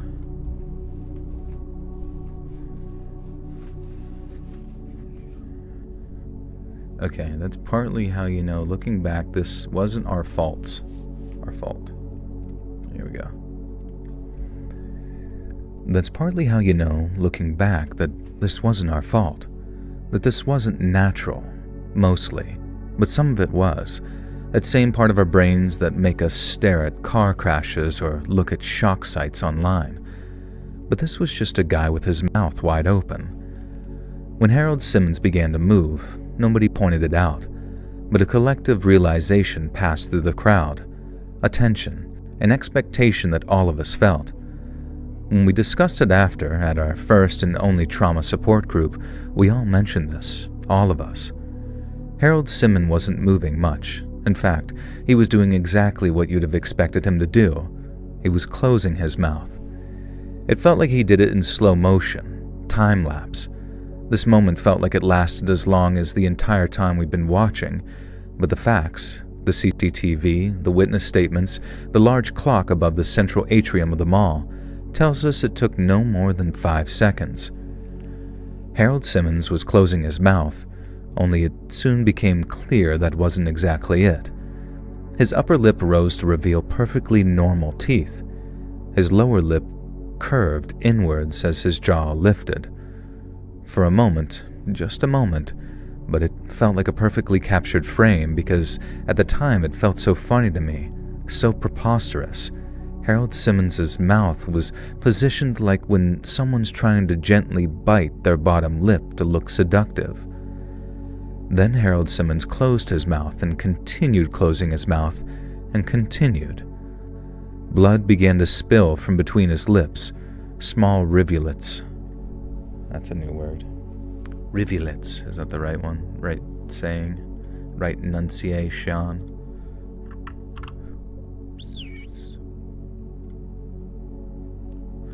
Rivulets. A very small stream. Sweat ran in rivulets down his back. Oh, that's cool. I never knew about that. Yeah. We have to pay to hear Russian Joel. We have to fund his vocal cord healing from doing the accents. Blood began to fall, spill from between his lips. Small rivulets from the corners of his mouth. Why is he closing his mouth? I don't know. It was like open and now it's closing, but he's like biting his lower lip and to the point that it's bleeding, I guess. Is that what the length of a blood drip is called? I guess if it runs down, if it like runs in the, if it drips, I don't know if it would be called a rivulet, but if it runs down your skin, it might be called a rivulet, I guess. Or maybe like raindrops going down a window might be a rivulet. Meek Mouse. You need to work. Oh, I'm sorry, tea time. We are distracting you. Oh, he closed it, missed the beginning. Oh, yes. No, so a fly flew in his mouth, indicating that it's weird that he's not moving at all. And then it flew away. And then maybe it was like almost reacting in the slow speed that a Venus flytrap would react. But there's no, the stuff that normally makes it so they can't move.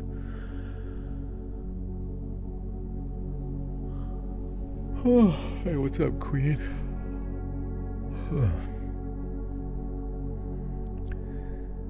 Blood began to spill from between his lips, small rivulets from the corners of his mouth at first, and then it soon became a torrent as he... Small rivulets from the corners of his mouth at first that soon became a torrent as he bit through the flesh of his lower lip, his chin. Through his lower lip, his chin. Blood began to spill from between his lips, small rivulets from the corners of his mouth at first that soon became a torrent as he bit through the flesh of his lower lip, his chin. The sound of teeth clacking together. A soft flapping sound as the flesh inside his mouth parted from the flesh beneath. A momentary clear image of his teeth, clenched tight together, visible through ragged and torn tissue. Then he tilted his head down a little and opened his mouth again. Not too wide this time, just enough for the bottom lip he'd bitten off to fall out and plop on the floor. If you want to know the size of what he'd bitten off, then just try pulling your bottom lip over your bottom.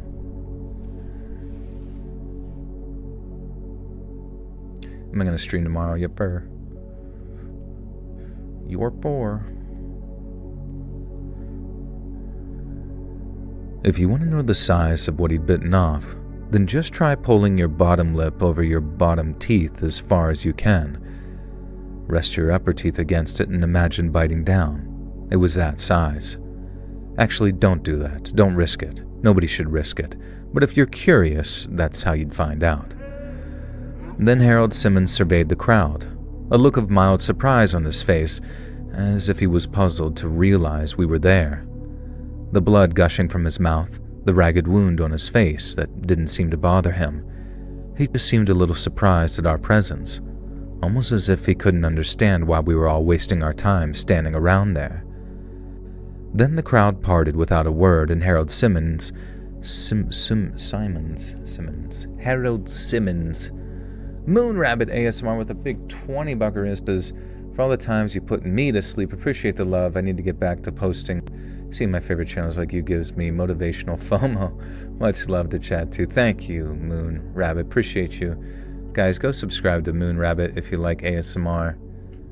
She needs the love and support. Thank you, Moon. Good to see you. Maybe we can listen to some videos before we exit today. Then the crowd parted without a word, and Harold Simmons casually walked off in the direction of the mall exit. And then, it was 4 hours later. When we all came to, we were still just standing there. The crowd had gotten even bigger by this point. Some of them hadn't even seen Harold Simmons. They'd just been caught up in whatever had caught us. Someone called the police. The following events were so complicated and convoluted that they'd taken far too long to explain. It all seemed so important back then, this one singular horrifying incident. There was interviewing, police questioning, the aforementioned trauma counseling group, which as it turned out only needed to meet once. Because things got much, much worse after. But before that, Harold Simmons deserves to be Googleized. Sorry. Eulogized, right? Speaks at my googly. He was talking at my googly. Eulogized. Googleized. She looked at me with them Google eyes, with her Mickey Mouse eyes. Laboobalized. So wait, is Labubu? How has there not been a Labubu creepypasta yet? We need one of those coming out. We need to dig into the origins and why it's the devil. Seen the new South Park? I saw some clips or something. I haven't really watched anything in a while, but I saw some clips about Trump being with Satan or something like that, and the whole Jeffrey Epstein commentary.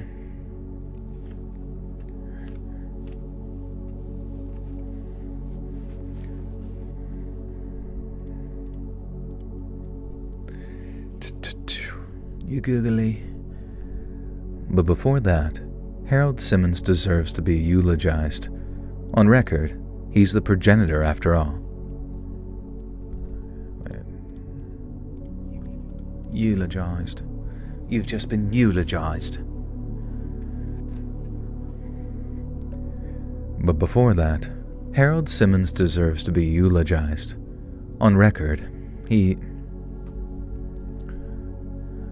But before that, Harold Simmons deserves to be eulogized. On record, he's the progenitor after all. Wait, I can't quite... It's like on record, comma, he's the progenitor after all, and I can't tell the tone that they're going for here. It's like, on record, he's the progenitor after all. Like, I can't quite tell. I don't know. But before that, Harold Simmons deserves to be eulogized. On record, he's the progenitor after all. He was just a guy. Just a regular guy. He had an ex-wife with whom things were amicable and a 12-year-old daughter who he saw regularly and had a good relationship with. He was a chartered accountant at a small firm in town. He collected jazz records and played golf on Thursday evenings. He was entirely, completely unremarkable, and I mean that in the most respectful way possible. He just happened to be the first. Nobody knows why. So how did they identify Harold Simmons? Nobody present at the mall had been able to identify him, which turns out to be strange because it later transpired that a number of the onlookers were familiar with him. One even worked with him. But when we were interviewed, none of us had any idea who he was. All we could describe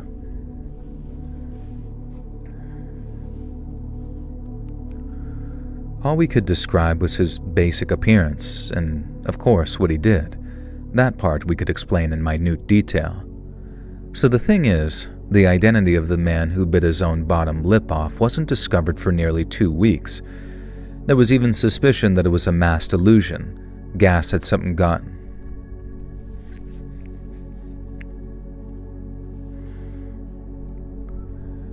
There was even a delusion. There was even suspicion that it was a mass delusion. Gas had somehow gotten in the mall vents. Jesus Christ. The Virginator. The mass Delulu doll. What's up, Justin?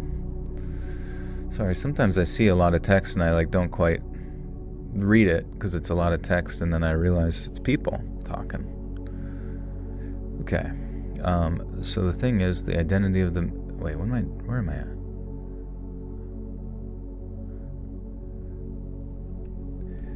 There was even suspicion that it was a mass delusion. Gas had somehow gotten into the mall vents, all sorts of bullshit. And the CCTV, well, imagine a mall with plenty of cameras, and imagine they cover pretty much the entire area, apart from 3 square foot of floor right by the food court. You can imagine exactly where Harold Simmons was standing. Thankfully, the CCTV was at least able to capture him walking away, except, of course, it did show a man walking away. And of course it didn't show his face, but it did show the blood trail, the same blood trail the cops had found when they arrived. Of course, his DNA wasn't on record, so they couldn't identify him that way. His DNA wasn't on record? I thought he was a dude. What's up, Fusion? How goes it? You could read a recipe and I would still fall asleep to it. I'm reading you directions on a road trip. We just crash. Damn it, not again. Damn it to hell. A good Labubu story would be a person who gets obsessed with him and slowly becomes one eyes, teeth, and one eye. That'd be good. You should write it. You should write that down. But I also think you should do some, research into, the history of Labubu or whatever. Just so that there's, an origin as to, where the... why they're demonic or something. Every good scary story has a good origin story. And a good world to exist in. Doesn't have to be too crazy, could even be based in the real one. But just something to work off of. Labubu origins. Not to be confused with Brokeback Mountain origins. I'd like to think if Earth was ever flooded with God's angry tears again, we Buttersocks would all be on the Ark. I do kind of think that. I think everybody who's here today, who hasn't abandoned me, probably will be spared eternal damnation.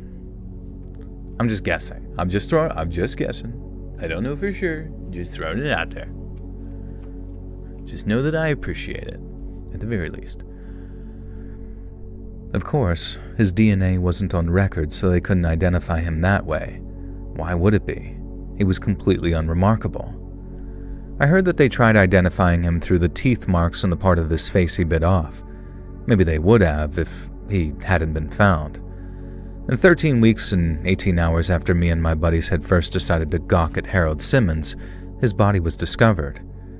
We live in a fairly rural town. There's a nearby forest. Joel of Arc. I'm beginning my conquest. That would be kind of funny. I've always been curious, like, what if like a group of people just started like taking over towns? How long do you think they would last? Then they take over, because like it seemed like people were so much more effective at just like going from village to village and taking it over. Like, it must have felt so badass to be like the early days of like Muhammad or like Genghis Khan or some shit, and just showing up and be like, you're ours now, and you're with us. And they're like, what?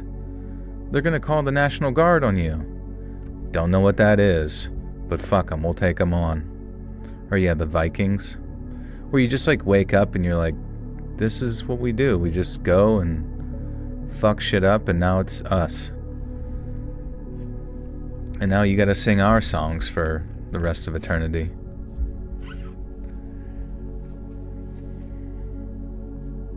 Thanks, Barbara. Good to see you. Genghis Khan was a Nephilim. What you mean by that? What you talking about, Willis?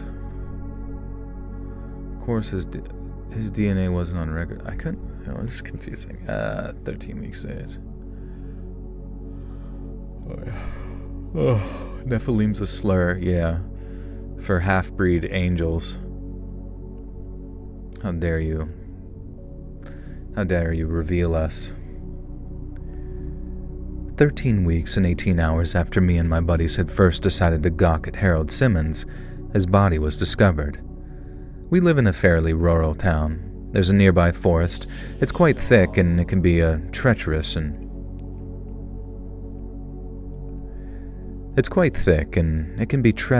places. Nothing too severe, but it's big enough and dense enough that it's entirely possible for nobody to pass through certain parts of it for a while. 13 days and 18 hours, for example. A group of kids looking to party. Man. Lynn, welcome back for 35 months. Says thank you for all your hard work over the years. Been kind of MMA for the streams, but still support you. I will fall asleep to you every night. Thank you, Lynn. I appreciate you. It's okay. I know. Life goes on for a lot of people, and that's totally A-okay. And who knows, maybe life one day will go on for me.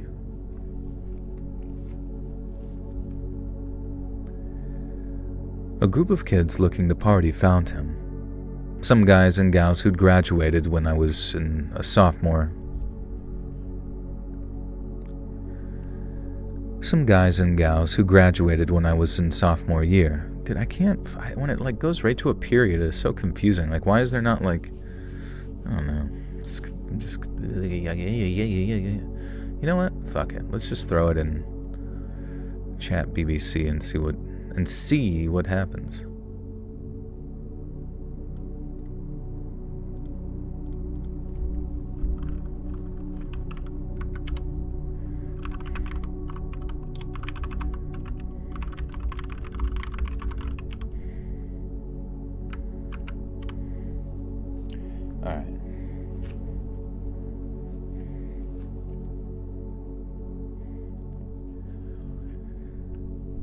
A group of kids looking to party found him. Some guys and gals who'd graduated when I was a sophomore. Some had stuck around, others were back for the summer. I guess while they were in high school, they'd had this place in the woods where they used to drink, get high, and screw around. The same things I've been looking forward to doing when I hit senior year, as if you just automatically got to do those things in your final year. So these guys decided to go back there, like a kind of reunion for old time's sake. Couldn't explain why they made the decision. They hadn't even thought about the place in a couple of years. It was like a cave, sort of, fashioned by tree roots over a solid month of earth. Solid month of earth. What's up, Fry? It was like a cave, sort of, fashioned by tree roots over a solid mound of earth. I don't know exactly, I never went there, but they did, and they found Harold Simmons. They'd heard about the scene at the mall, obviously. Who in town hadn't? So they suspected he was that guy as soon as they saw him. His bottom lip had been bitten off. And here's what I know, or think I know, from a combination of rumors in the press. And remember, the death of Harold Simmons feels like a lifetime ago, and so much has happened since then. But I was there. I saw what he did, and for me personally, I don't want him to become just a statistic. Harold Simmons was found in the hole under the tree, in the dry, dusty dirt, cracked and solid. Fissured veins ran through the earth, where the heat of that summer had turned the makeshift cave into an oven. Brittle twigs littered the floor. Beetles scurried to and fro over roots that desperately dug into the ground. In this hole, nature thirsted yet still remained parched. The tree that formed the cave was dying, and in solidarity, Harold Simmons had sought it out. Damn. The tree that formed the cave was dying, and in solidarity, Harold Simmons had sought it out. He sat cross-legged on the ground, his head bowed as if in prayer, and by the time he was found, his blood had long since stopped flowing, but rusty stains on the earth revealed that he'd let himself bleed out where he sat. The autopsy revealed a few things. It showed that Harold Simmons had not allowed the wound on his bottom lip to heal. He had bitten it over and over, presumably to keep the blood flowing. It also revealed that there were no other wounds on his body. He had died from a combination of blood loss, dehydration, and starvation, and it revealed that Harold Simmons had died on August 26th, 11 days after he'd walked out the front door of the mall. Why had nobody reported him missing? How did a man with a career, a daughter... Was it 11 days, 18 hours? Because that was kind of an important number, was it not, in this story?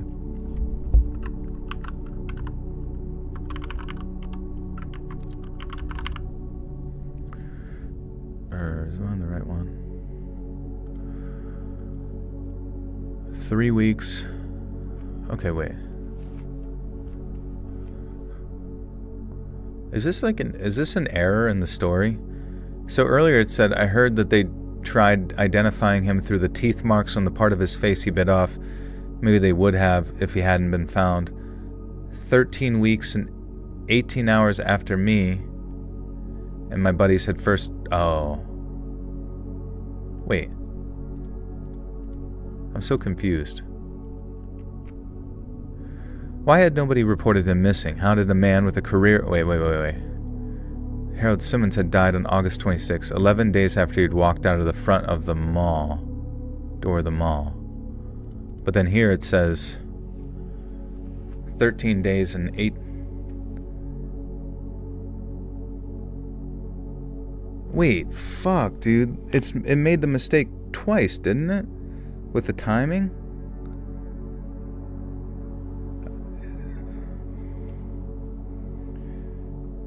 Can you sum up the beginning of the story, what happened in the mall? Yeah, like, they were all staring at this guy just kind of, like, with his mouth open, like a fentanyl addict, and then he, had his mouth gaped open, and then he just, like, started, like, biting on the bottom of his lip until it fell off and started bleeding, and then before they realized it, like, 4 hours had transpired, even though it felt like, I don't know, a shorter period of time.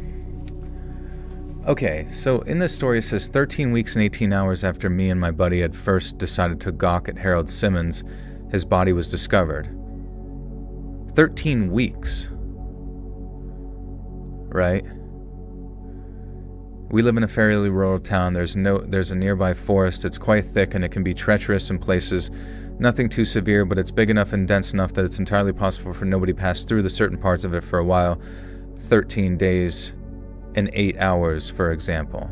So they're clearly referencing back to the previous 13 and 18 reference, right? So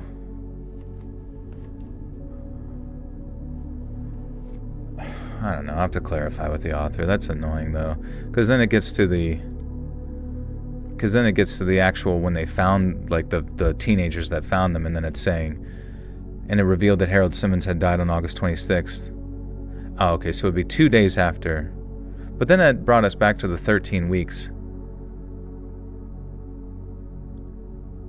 Well, either way, I guess clarify. I don't know. Anyways. Why had nobody reported him missing? How did a man with a career, a daughter, and an ex-wife manage to bite off his own lip, walk out of the mall, vanish into the forest, sit down under a tree, and die slowly over the course of 11 days? Of course, these are questions that needed answering, and I'm sure that they were going to be asked. Except then, the day after Harold Simmons' body was found, a small group of people reported losing time after witnessing an unidentified woman bite through her bottom lip in the local library. Jacqueline Maldonado. I don't know.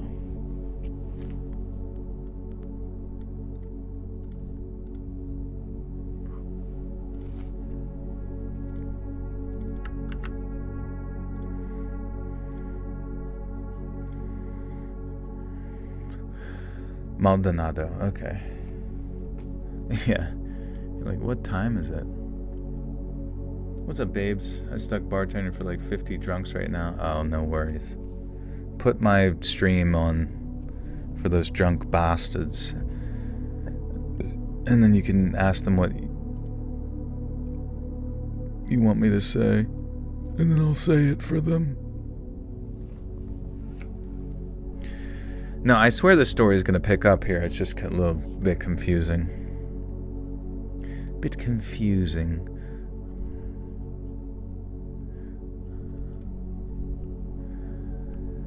Jacqueline Maldonado was found more quickly than Harold Simmons. For her, it took 5 days. She was discovered in the attic of the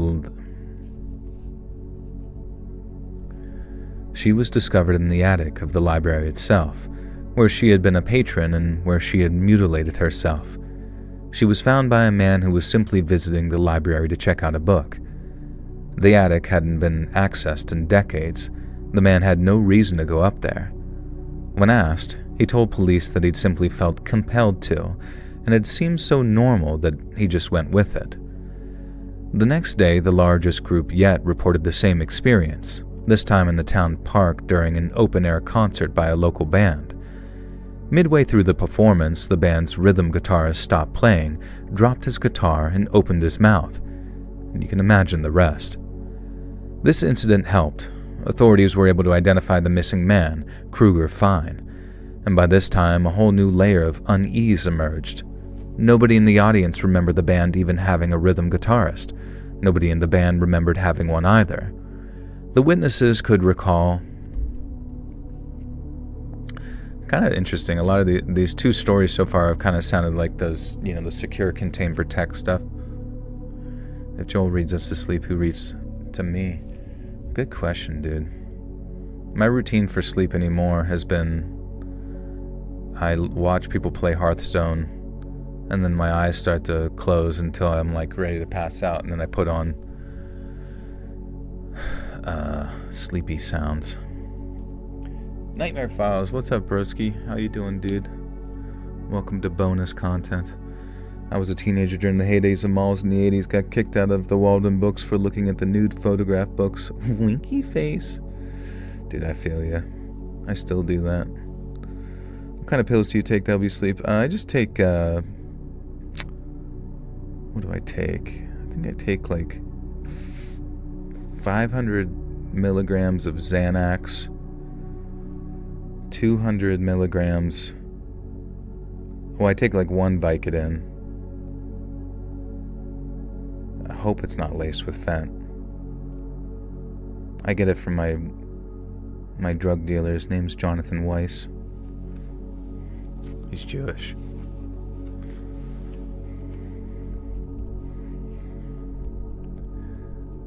All the witnesses could recall was that a man had been on stage and he did what he did. It was pieced together from the guitar just lying there and the numerous photos of the band showing 4 members, not 3. And that's when further truth came out, leaked to the press by someone at the police precinct. Nobody had reported Harold Simmons missing because nobody who'd known him remembered him. Then at the exact moment his body was found and identified, thanks to the wallet he had on him, numerous calls came into the station from people who suddenly remembered that their friend, colleague, or former lover had been absent for the past 2 weeks. The same thing happened with Jacqueline Maladon. Docs. No, don't do it. Don't do it. Please spare me. Spare me the doxing.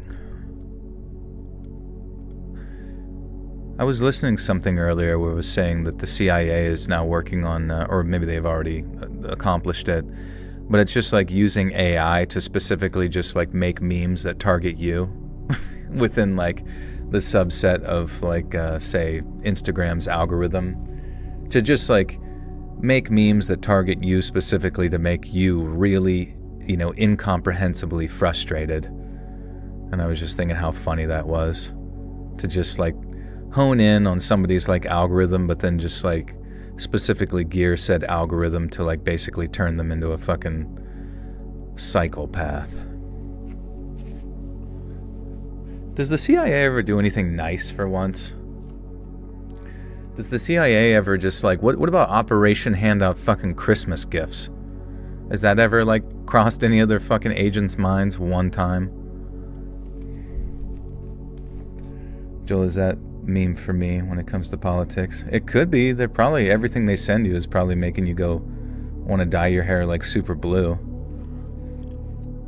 And who knows what's in that dye, bro? Who knows? Memes are the temperature check for the worldview. No, they don't. What do you mean? Temperature check? I mean, at the end of the day, like your YouTube social media algorithm is essentially all fucking geared for you specifically. I think a lot of the times it's like those sort of like that anger that you feel from existing online can almost immediately be mitigated by just walking outside and taking a deep breath. And hence why I think it's so easy to convince you of some like lunatic level shit by just being on the internet for too long, because there's some sort of strange disassociation from staring at your screen too long, right? You stare at your screen, and then you kind of have to always like absorb a new storyline every time some piece of content is like brought before you. And in that moment, it's kind of like reading a story, or it's like, that level of immersion that you might get from playing Skyrim for the first time when, your neuroplasticity was not completely made of wood. And I don't know, you're just easily manipulated, easily pushed in a direction. But I like it that way. I report everything on Facebook that puts on my feed that comes from pages I don't follow, or if it's AI. Report it. Yeah, report it to the council of evil dudes. There is men for me. You're saying the CIA invented the Karen meme? They did. They made it. I worked there. I made it.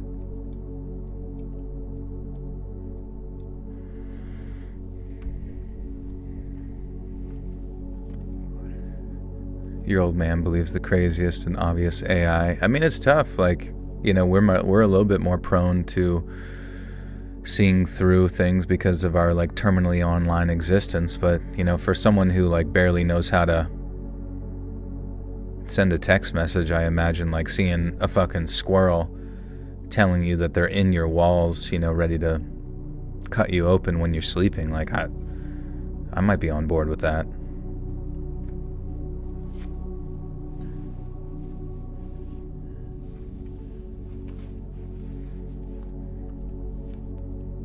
It's been bothering me how addicting it is too. No matter how much I want to be doing literally anything else, I want to know more. Yeah.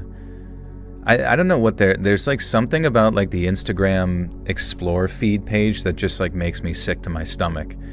In like a strange way, when you open your Instagram and it immediately takes you to some particular meme, some particular piece of content, it kind of reminds me of like in The Nightmare Before Christmas, when they're going to all the trees with different like holiday doors on them and that kind of thing. That's kind of like what you're getting. But you're getting like, throw a Molotov cocktail at a Tesla car, holiday tree. Or like, bring a gun into a post office, don't do that, but don't do any of those things.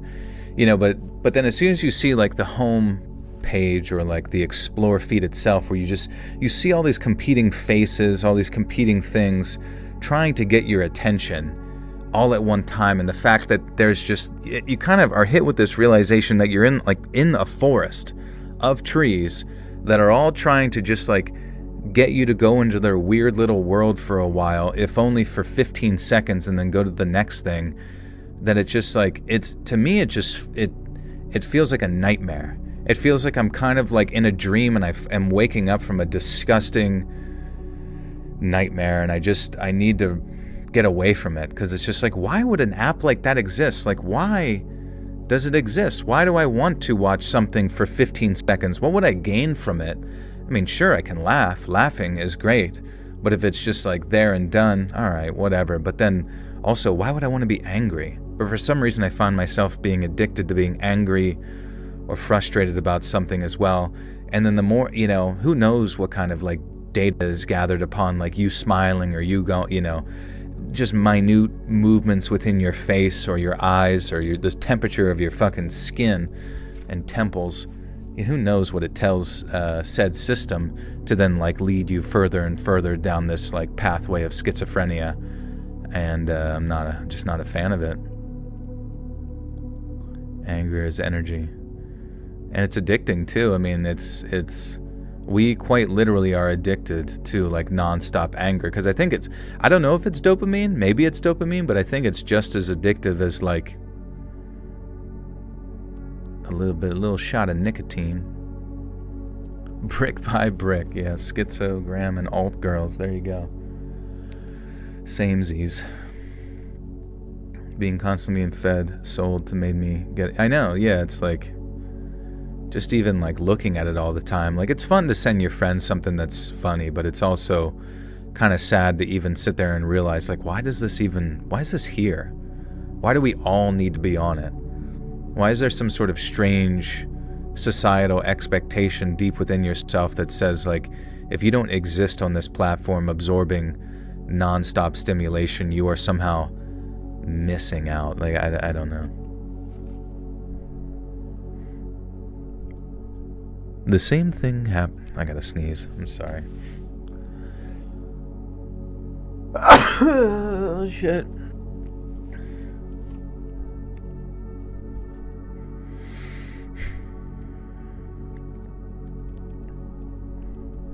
The same thing happened with Jacqueline Maldonado.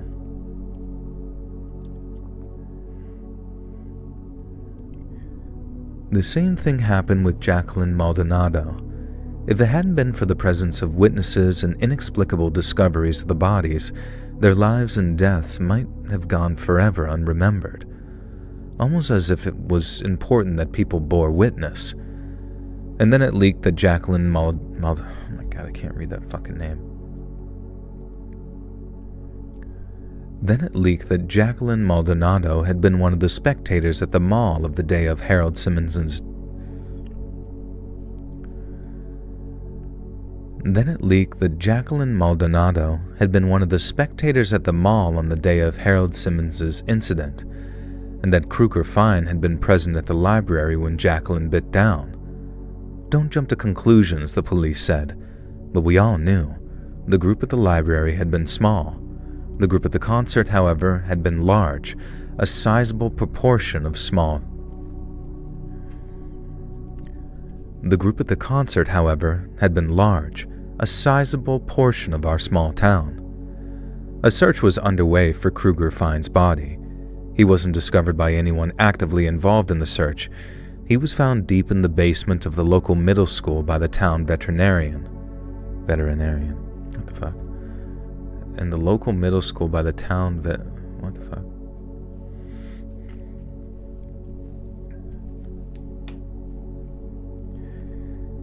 He was found deep in the basement of the local middle school by the town veterinarian, who had no explanation for why he'd broken into the building. When Tate Andrews, a Marine, bit off his bottom lip, he'd been doing laps at the local pool. He climbed out and stood at the side. The crowd this time had been in the pool. Like, fucking Christ, I don't know why that sounds so unnatural.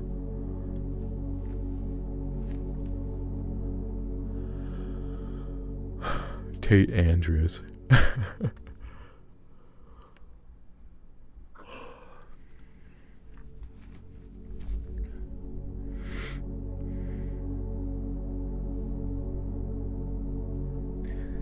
When Tate Andrews, a Marine, bit off his bottom lip, he'd been doing laps at the local pool. He climbed out and stood at the side. The crowd this time had been in the pool. Despite the time loss and trance, nobody drowned. Security cameras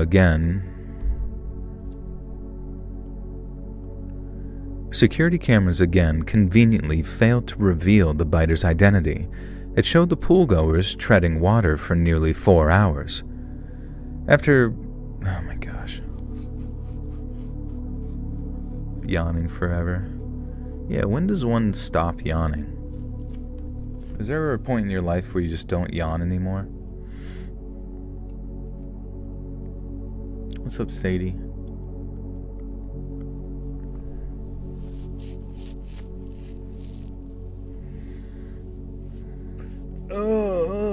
Treading water? Question mark.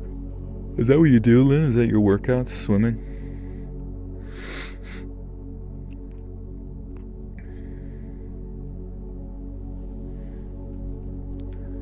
EP. Another strange detail. Police hope to identify Andrews by the... Dude, I fucking suck. Another strange detail. Police hope to identify Andrews by the belongings he'd left behind in the changing room. But no. After biting his lip and while the crowd remained entranced, Andrews returned to the changing room, dressed, gathered his things, and left. This time the entranced crowd had been spread throughout the facility. Anyone who'd presumably been in close proximity to Andrews experienced memory loss. So now we knew. Simply seeing the victim after the biting and before the body's discovery could lead to a complete erasure of memory. It made people ask, were there others? Had it happened in places with only 1 or 2 witnesses? But that didn't add up. All the direct... You were in Japan, been planning this trip for years. My inner child is so happy. That's cool. Where'd you go? How was it? You'll be there in November. Nice, Justin. You guys are traveling the world.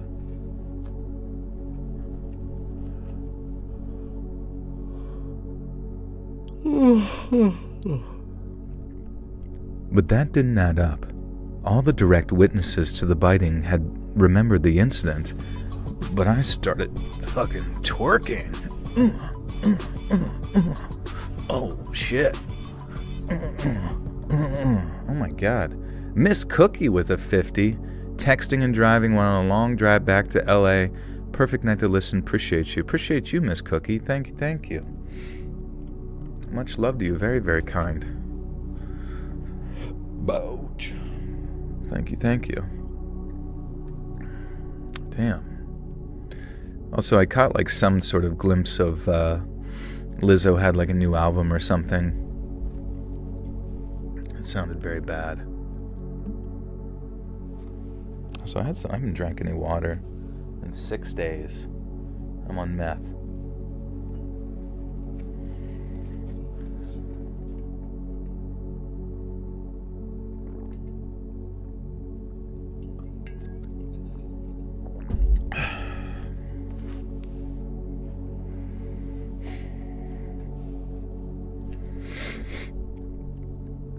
Look deep into my crystal Joel. I've been chugging water so I can grow out my horrible haircut faster. Is that the technique?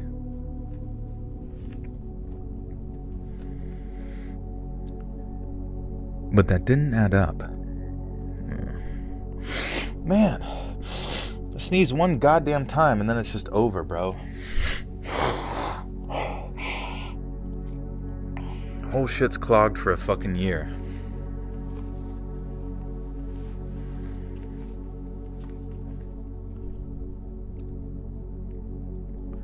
Okay.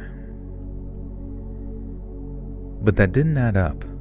All the direct witnesses to the biting had remembered the incident, but the people in the pool changing room, they simply had no memory of seeing him at all, as if their brains refused to process his existence. 11 days later, Tate Andrews was discovered in the crawl space of an empty suburban home that had been up for sale for 6 months. He was found by an arthritic octogenarian. Oh my god. He was found by an arthritic octogenarian woman who told officers that crawling under the house across town from the nursing home where she lived had felt like the most natural, most important thing in the world. The next day, a crowd witnessed what they could only recall as a teenager girl.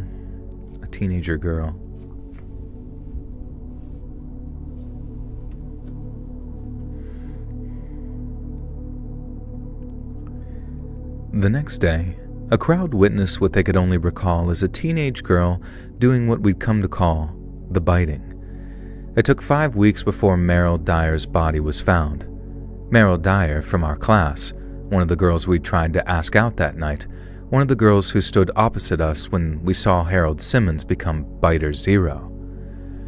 Meryl hadn't been at any of the other bitings, so the transmission wasn't sequential. She'd been found in a dilapidated barn on a long abandoned farm, again, a lonely place to die. The crowd who saw Meryl, they were the last. No more crowds, no more public bitings. You might think that means it ended there, and we did, for a few weeks. Oh my god, I just can't follow for some fucking reason. Boing. You might think that means it ended there. We did. For a few weeks, it did seem like it was over. How were we to know that what we experienced was only the beginning? Alright, I think only the beginning. Only the begin. What? Okay.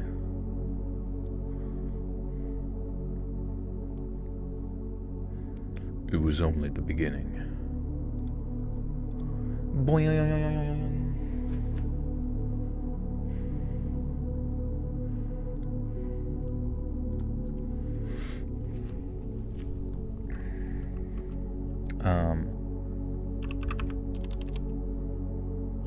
Fix this grammar. Don't change the story. Alright.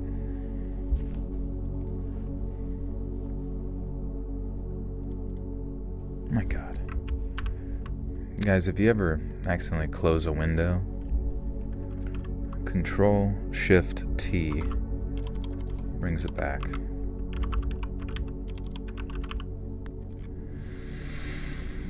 Okay. You might think that it means it ended there. We did. I fucking can't follow like how it's supposed to be said sometimes. You might think that means it ended there. We did. For a few. You might think that it means it ended there. We did.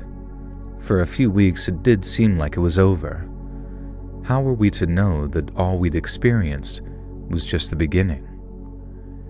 A body was found, then another, and another, all in lonely places, but no longer discovered by people who felt compelled to seek them out. All the discoveries made some kind of sense, and with each discovery, maybe 1 or 2 people would come forward to say that they remembered having someone bite their bottom lip off. Unlike the previous witnesses, like myself, these people only remembered after their victim's body was found. Likewise, the victim's loved ones continued to forget them until they were discovered. Then a body was found, and another, and another. And it soon became clear that whatever was causing this, whatever horrifying force had kicked these events into gear, had simply wanted us to bear witness to a spectacle, to spread this disease, contagion, whatever it was, and that it had been achieved, and that had been achieved.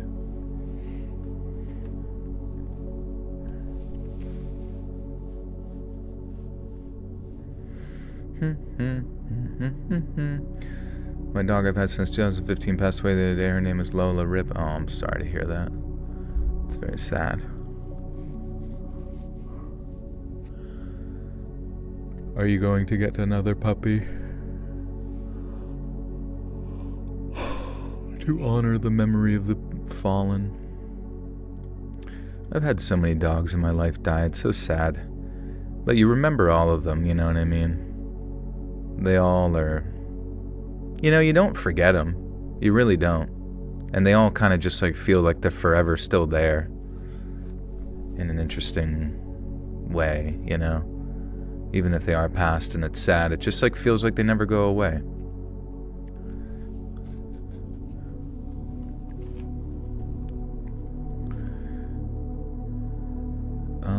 Oh yeah. To spread this disease, contagion, whatever it was, and that had been achieved. So now it was free to take victims whenever it wanted, wherever it wanted, and nobody would even notice. This was worse in so many ways. Personally, I've remembered 8 people who've disappeared from my life then been discovered deceased. Both Raph and Craig were taken. My world history teacher, our mailman, a chick I used to go jogging with sometimes, our elderly neighbor across the street, the guy who ran the corner store nearby. That was the weirdest one. He ran the place alone. When his body was discovered, piles of money was found on the counter at the store. People had simply been coming in, getting their items, and believing they were paying for them. I myself have no memory of going in, buying a soda and leaving the change on the counter. But until his body was found, I recalled nothing weird about the transaction. And then, I lost my mom. Suddenly being hit with the memory of...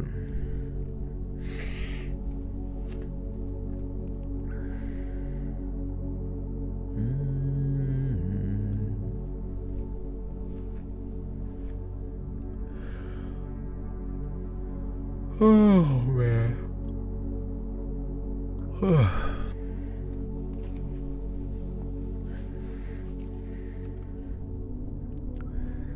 Suddenly being hit with the memory that my mother, who I lived with, had been absent from my life for the past 2 weeks was the most doomed curse feeling I've ever experienced. One so horrific that I cannot even describe. Alright, start that one over again. I am eepy, but I don't even know why I'm eepy. I mean, I guess I did, but what time did I wake up? In the morning, I suppose.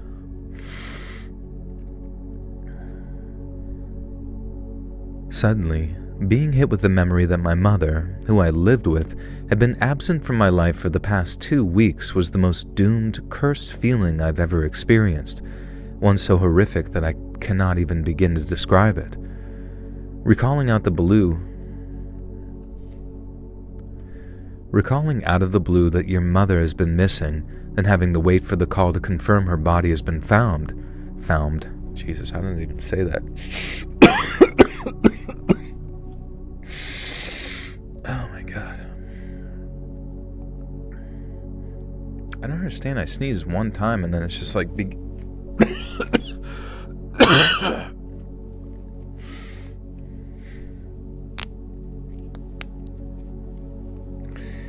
Learn how to sleep narrate.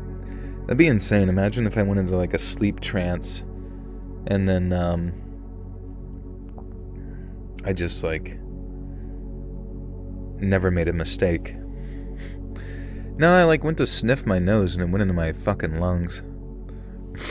But it's so weird, like why am I snotty now just because I sneezed one fucking time? It always happens, and it's just like, and I guess I wouldn't notice otherwise, but since I'm fucking narrating, it just gets in the way.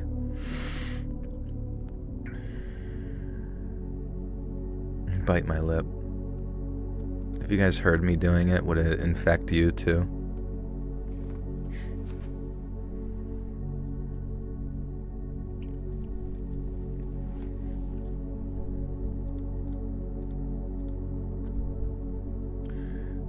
The Burger King foot lettuce guy died, the one who put his feet in the lettuce.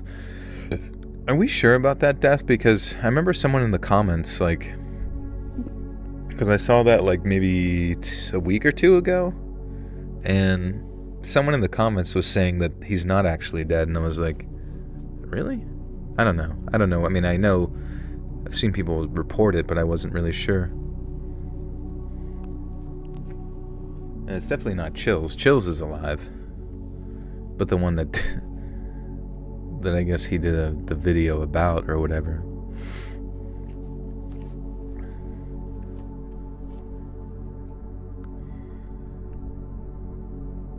Recalling out of the blue that your mother has been missing, and then having to wait for the call to confirm her body has been found, I wouldn't wish that on anyone. The whole town has tried to seek help, but nobody ever comes. We've sent messages, phone calls, emails. It was like people who aren't from here simply couldn't see what...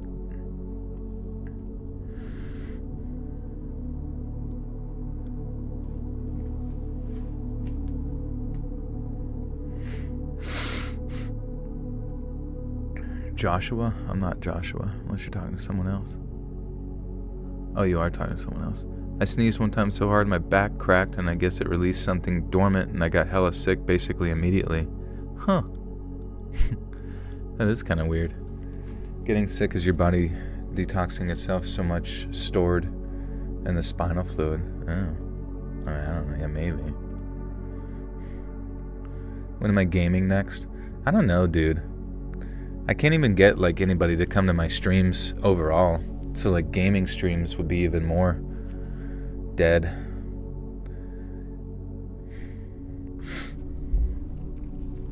Kurger Bing Schmutz Medes.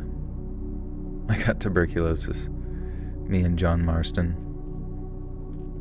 John Marston, get out here.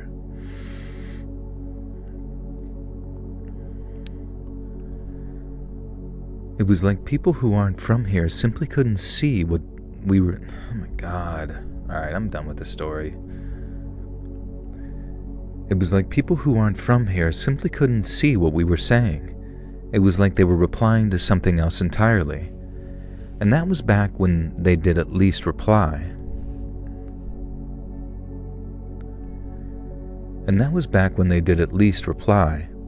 Now any correspondence we send outside the town of any kind just goes ignored. It's like the world has forgotten us. Of course, people tried to leave, even though it could risk spreading whatever this is. Some tried. And now there's a rough circle around our town populated by corpses of people who suddenly stood still, bitten themselves, and then sat down to die. It's like leaving town triggers the disease. We call it a disease when we talk about it, but we all know what it really is. A curse. Some people tried mouth guards. They're useless. They'd simply remove them once they began their trance. And I even heard of a couple of people who planned to smash their teeth out simply to avoid being able to bite down. The curse would take them before they had a chance. It's like making any concrete decision to do something that will prevent the sequence of events from playing out is a premature trigger. Now most of us are resigned to waiting things out until our time comes. We find more bodies in the loneliest places every day. As the population dwindles, the number of lonely places grows. I don't know why this is happening to us. What causes us to bite through our bottom lips and then go somewhere to bleed out in the earth? I don't know. You're the one that told us about it. You like my gaming streams? Thanks, dude. Maybe we'll do it. Maybe we'll get back there. Lord J, you sound tired. I hope you get some rest tonight. I don't want you getting ill. Yeah, I'll probably sleep forever. Sleeping is good. How long you been doing the live chat thing? I've been on YouTube for a long time. I've been listening to your readings for at least 3 years. Definitely a long-ass time. Probably too long, honestly. But I usually stream every Sunday night and Wednesday night, but today is bonus content, so we get a extra one every month.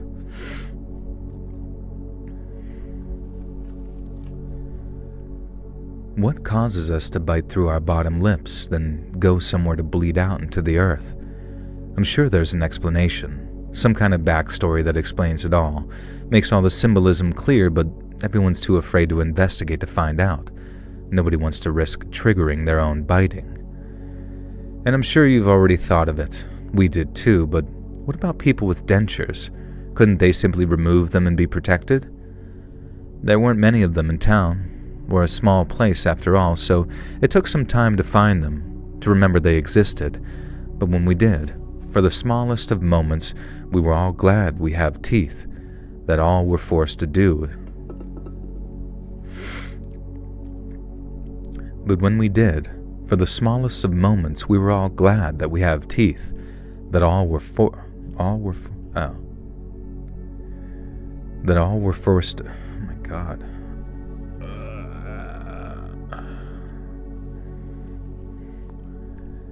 That all we're forced to do is bite. Those people with dentures, they ripped out their own tongues. I get by as best I can. What else is there to do? There's no way of getting help. There's nothing that we can do to stop this torture, this punishment for crimes we can't even identify. No way to even understand it. So together we just live out our increasingly lonely existences, and every now and then another body is found. Every now and then I have a sudden memory of having seen someone bite through their lip and walk away. I've lost track.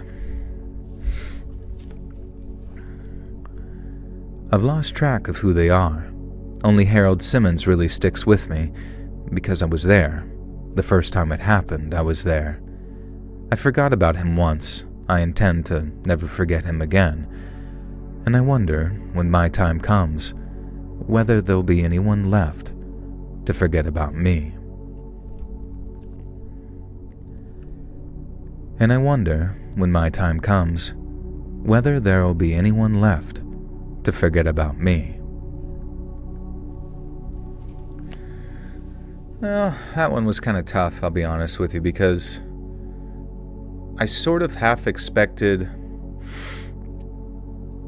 I don't know, it started out kind of strong, I'll be honest with you. It started out strong in the sense of like, okay, we have a very mysterious thing happening in this mall, and there's like a time warp, and you know, the police are investigating, and what's the deal? And yeah, I sort of expected zombies too, or something. And what was that movie you guys told me to watch? I think it was called like Where Evil Lurks, which was like sort of a cursed Spanish town, kind of like that, but that was kind of more interesting.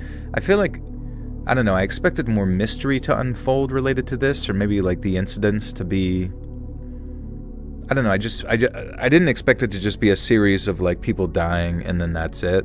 I thought there was going to be some sort of like uncovery to the mystery, because that's kind of like what makes mystery stories, like even if they are horror oriented, like fun, is slowly kind of piecing it together. But the fact that nothing really happened is kind of just like, oh, alright, shit. I guess that's that.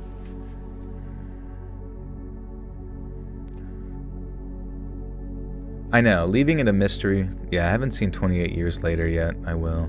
I think it comes to streaming on the 29th, so that's next week. I'll finally get to see it. Such is life, yeah. Don't watch it, it's horrible. You ruined it! Damn. Alright, how long is this one? 7,000? Alright, well, let's think. Maybe we'll do this one. since it's a little bit shorter. You binge days and weeks later just to stumble upon all the negative reviews for years later. I know, it's so annoying. Like, I don't even want to hear anybody's thoughts, and I know I wasn't, you know, it's almost impossible to avoid people's opinions on stuff. But I've heard other people say it was good, so I'm going to just assume that they were into it, or that it's decent, and then I'll just see it when I see it. I know that movie, yeah, that was kind of like The Happening. I thought about that. I was like, this is like The Happening. Or like Smile, the movie Smile, where you just like see the smile and then... And that's why I kind of feel like if people would have died in like unique ways, maybe that would have made it more interesting rather than just like the biting. But I feel like if there's going to be... It almost like the way that it started kind of reminded me a lot of like how those secure, contain, protect discussions start. And maybe that's what it was written for initially, was sort of a secure, contain. Yeah, see, 28 weeks later was decent, 28 days. Oh, right. Okay, never mind. I thought you were saying the newest one was good. Yeah, I mean, objectively speaking, like, 28 days later gets pretty bad, in my opinion, towards the end, once they get to the military place. And then 28 weeks later has a really good intro. And then I've only seen it twice, but when I first saw it, I like forgot about it. And I think that's why it probably took so long for this one to come out, because people just kind of forgot that 28 weeks later was not that good. You know, the premise is interesting, but yeah, the acting was really bad. The like Jeremy Renner in it, like, just, I don't know, he's just like, it was like a weird character, a lot of weird choices for direction. And then like the filming style and all that kind of stuff, and I don't think I cared about a single one of those characters at all. Yeah, and then somehow he like breaks into like the top security clearance to like kiss his wife. He somehow makes it into like the lab where she's being like detained as like a potential carrier of the virus, which I'm fairly certain at that point they know she has a virus. And then they just leave her unattended, and then the janitor just comes in and is like, oh, a dead body, I better give it a kiss, because I'm a freak. Just like, didn't make any fucking sense. And then at one point they were doing like a first-person camera, like it's Cloverfield, and like with green screen, and that made no fucking sense. And then Jeremy Renner dies to the gas stuff, and I'm like, okay, I guess he's gone. Then the one dude like uses his helicopter to like somehow angle it perfectly to like chop everybody up. Like, dude, that guy is a fucking surgeon with that goddamn thing. Sounds like Snow White. Yeah, it's the exact premise of Snow White, with her helicopter fighting zombies. The kids on 28 Weeks Later pissed me off. Oh my god, they were so bad. Like, they couldn't act. And then I don't know if you remember, like, in 28 Days Later, there was a girl who, like, towards the end of the movie, they give them both like Valium or something like that, so they just don't care about the fact that the military guys are about to like do what they're about to do. But I swear to God, she was like better at acting, pretending like she's on Valium, than she was at just like being a normal. I don't know. It was like so jarring, and I feel like I get it.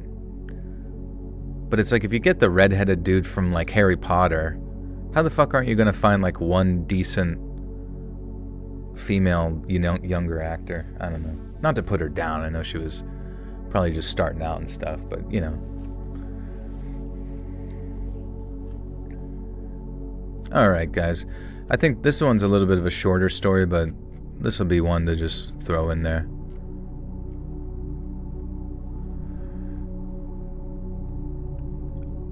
One gun, 5 bullets.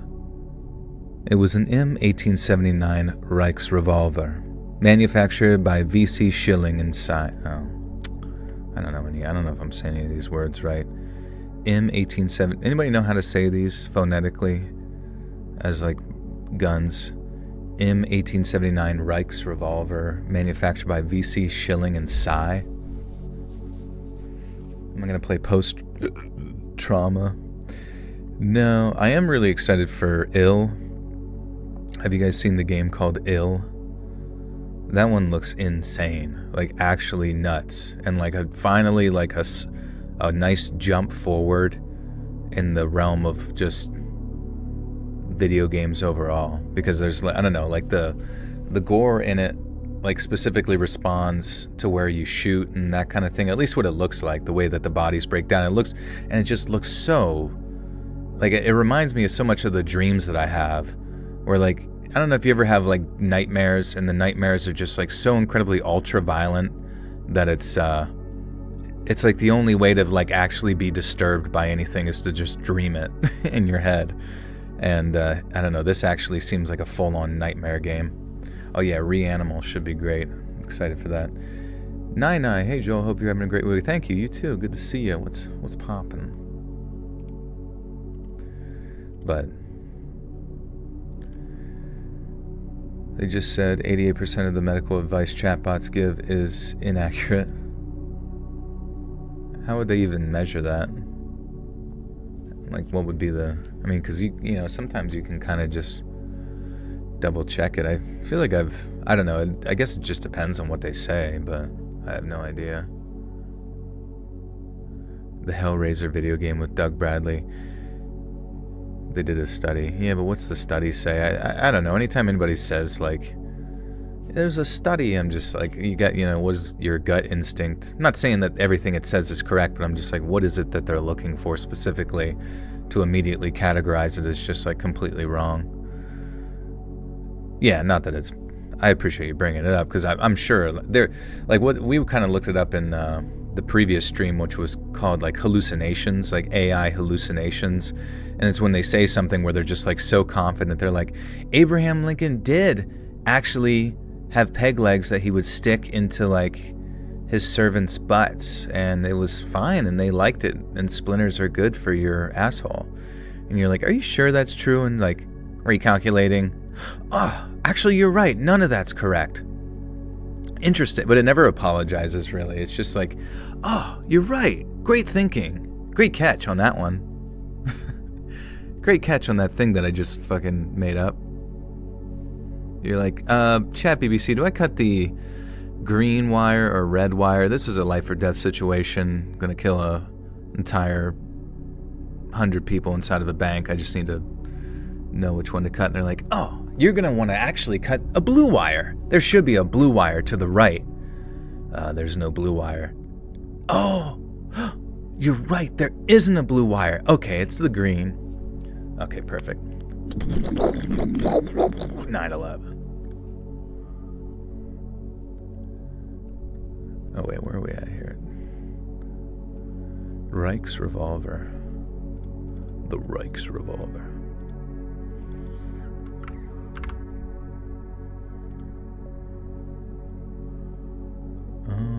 Is that a real thing? VC Schilling and C? I have no idea. Schilling, Valentine, Chris. Oh, yeah, there's a... Huh.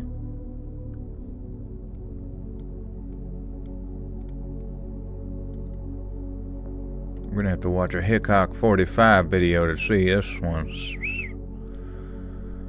Okay. How to say... Boomba-clot. The Boomba-clot revolver. M1879. Reichs revolver is German for Imperial revolver. Reichs revolver. Okay, so Reichs revolver, we got that part. Sorry, I just don't want to fuck it up. And then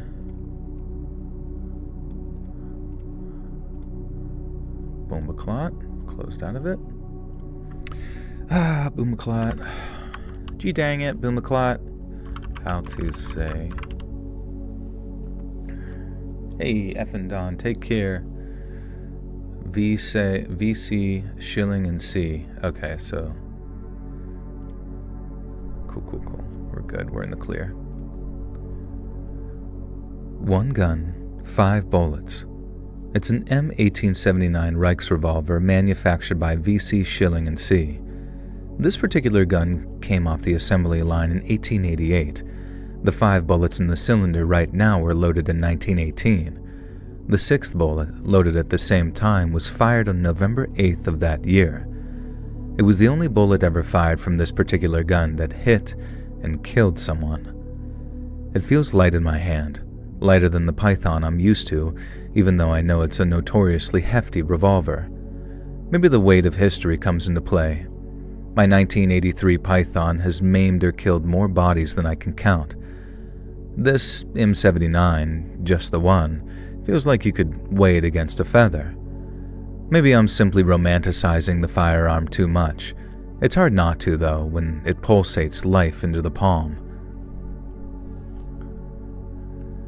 It's hard not to, though, when it pulsates life into my palm, sending electric tendrils up my wrist.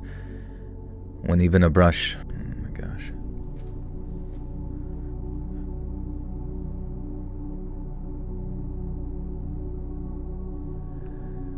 Maybe I'm simply romanticizing the firearm too much. It's hard not to, though, when it pulsates life into my palm, sending electric tendrils up my wrist. When even a brush of my finger on the trigger causes it to thrum with the desire to tell its stories. I allow it a brief luxury, one tale. That of the single bullet used to kill a man. I guess I owe it that much. We walks into the room. The Deutsches Heer officers. Deutsches Heer. Heer of. Man. How to say some bullshit. He's jizzing into his rifle. Deutsches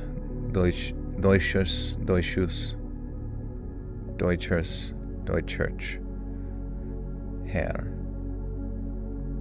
Heer. Long E sound like bear. Heer. Deutsches Heer. Okay. I just found the 3rd clue to find the serial killer hiding spot in Red Dead Redemption 2. Nice, dude. That game's so cool. Isn't there like a DLC or something coming out where it's kind of like horror-related stuff? When's that come out? And does it actually seem good? What does thrum mean? I think thrum is kind of like a pulsation. Almost like if you could feel it, be like boom, boom. What time of day is Joel's live stream? Usually somewhere like 10 p.m.-ish, 9 to 10 p.m. He walks into the room. The Deutsches Heer officer turns, a smile faltering on his lips. The soldier, a subordinate believed to be of no consequence, pulls the trigger.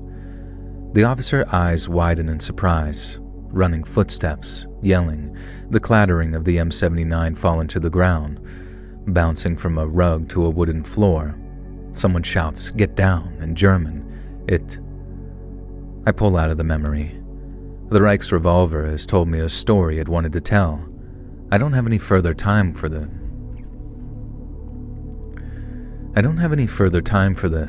We have our own new narrative to make. I head down the dirty, barely lit corridor with a revolver held out before me. I don't know why it's important I use this gun. I don't know why the 6th bullet hasn't been replaced. I don't know, and I'll never know. That's the point. It doesn't matter to me. I'm just the guy who pulls the trigger. It matters to someone, and they paid good money for this. Likely, but not always, they're watching this play out through my eyes. I wonder, do I have 1 bullet each for 5 targets, or 5 bullets for 1 target? I'll find out, and I'll know when I reach the room. There's always a weapon, there's always a corridor, there's always a location at the end of it. Sometimes it's a high-powered rifle overlooking a gathering where a speaker waits for me to line them up in my crosshairs. Sometimes it's a baseball bat with stickers and carvings that suggest to me that it meant something to someone when they were a kid. And the target is a man sitting at a bar, drinking whiskey with a large square ice cube in it. Sometimes the corridor leads outdoors in a way that it just couldn't. That's always disconcerting.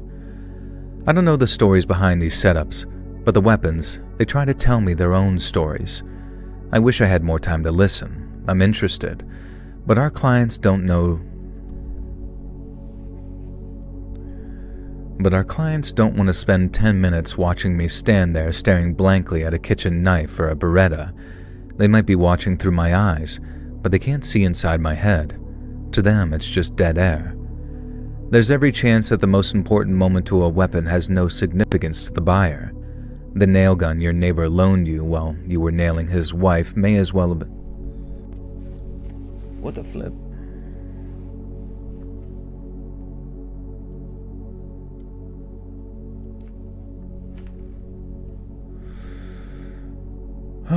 It won't let you super chat, Deferk. What's it say? What the Sigma?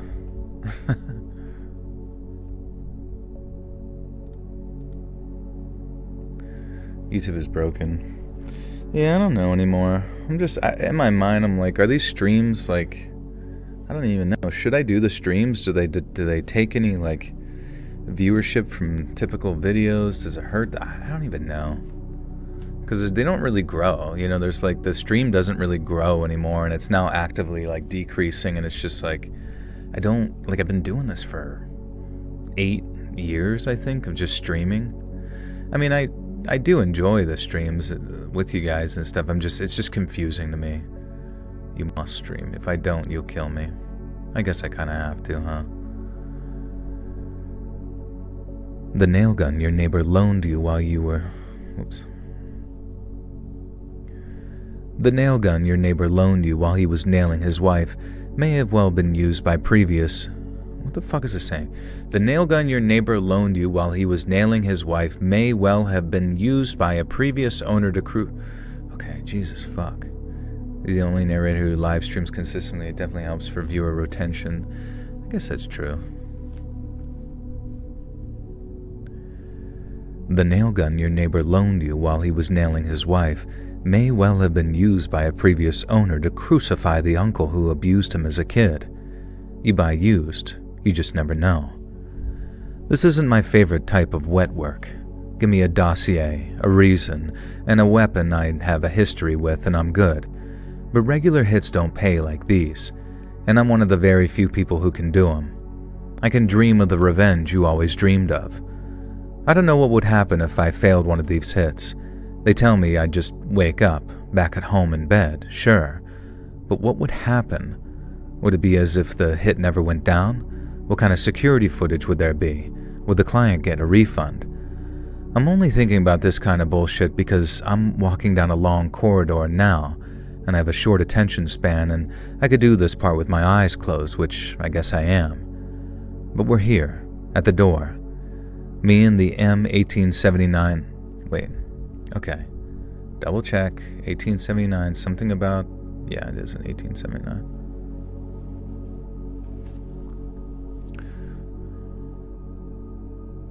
Parasocial relationships are essential. Okay, yeah, fuck it. I'll just keep doing it forever then. Do it till I'm dead. What else is there to do, honestly? Sometimes you just had to be thankful. So, we're here, at the door. Me and the M1879 Reichs revolver, which was once used to murder a German officer because I guess someone wanted him dead. I open the door, slowly and gently like I always do. I take in my surroundings. I'm at a goddamn funeral. There are sniffling. There are sniffling old ladies dabbing at their eyes with handkerchief. One handkerchief. What's considered a parasocial relationship? Mainly, I guess, like the relationships that you have with like people that are like internet personalities or celebrities, you know what I mean? People like that you like don't really know. I guess here it's a little bit of a closer relationship because it's like in live stream format with like not that big of a live stream. But if you were going to like Kai Cenat's like stream or something, and he's got 100,000 people in there, and he's screaming and taking a shower or some shit, and somehow you think like your 100, membership donations or whatever are going to mean anything to him, and he's going to acknowledge you and say your name, it might be for like 3 seconds, but it's not going to be like, I don't know. I don't think the amount of live views directly coincide with video views. Yeah, I don't know. Aaron Bales, thank you for the membership and welcome to the Butter Saki and Cult. Appreciate you. He hates sneezing, loves butt stuff. What? What the hell? What the helly? Okay. There are sniffling old ladies dabbing at their eyes with handkerchiefs, stoic men with arms around their wives' shoulders. There are kids of all ages. A lot of folks came to mourn the deceased. There's a baby bawling, for God's sakes. And here I am, walking in during the eulogy, clutching a 136-year-old revolver with 5 bullets in the cylinder. It takes me a moment to identify the target. The information enters my... That was really loud, I think. It takes me a moment to identify the target. The information enters my brain as soon as I enter the location, but this time it didn't immediately process. I can't really blame myself. The target is the one person who didn't turn around to stare at the gun-toting stranger who walked in and interrupted the priest's speech. I almost feel the revolver give off a gleeful buzz as it all clicks into place. The target in the goddamn body lying in a...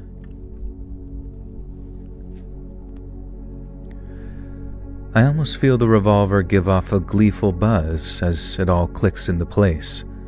The target is the goddamn body lying in the coffin. All 5 bullets for one dead man. And the time it takes me... In the time it takes... In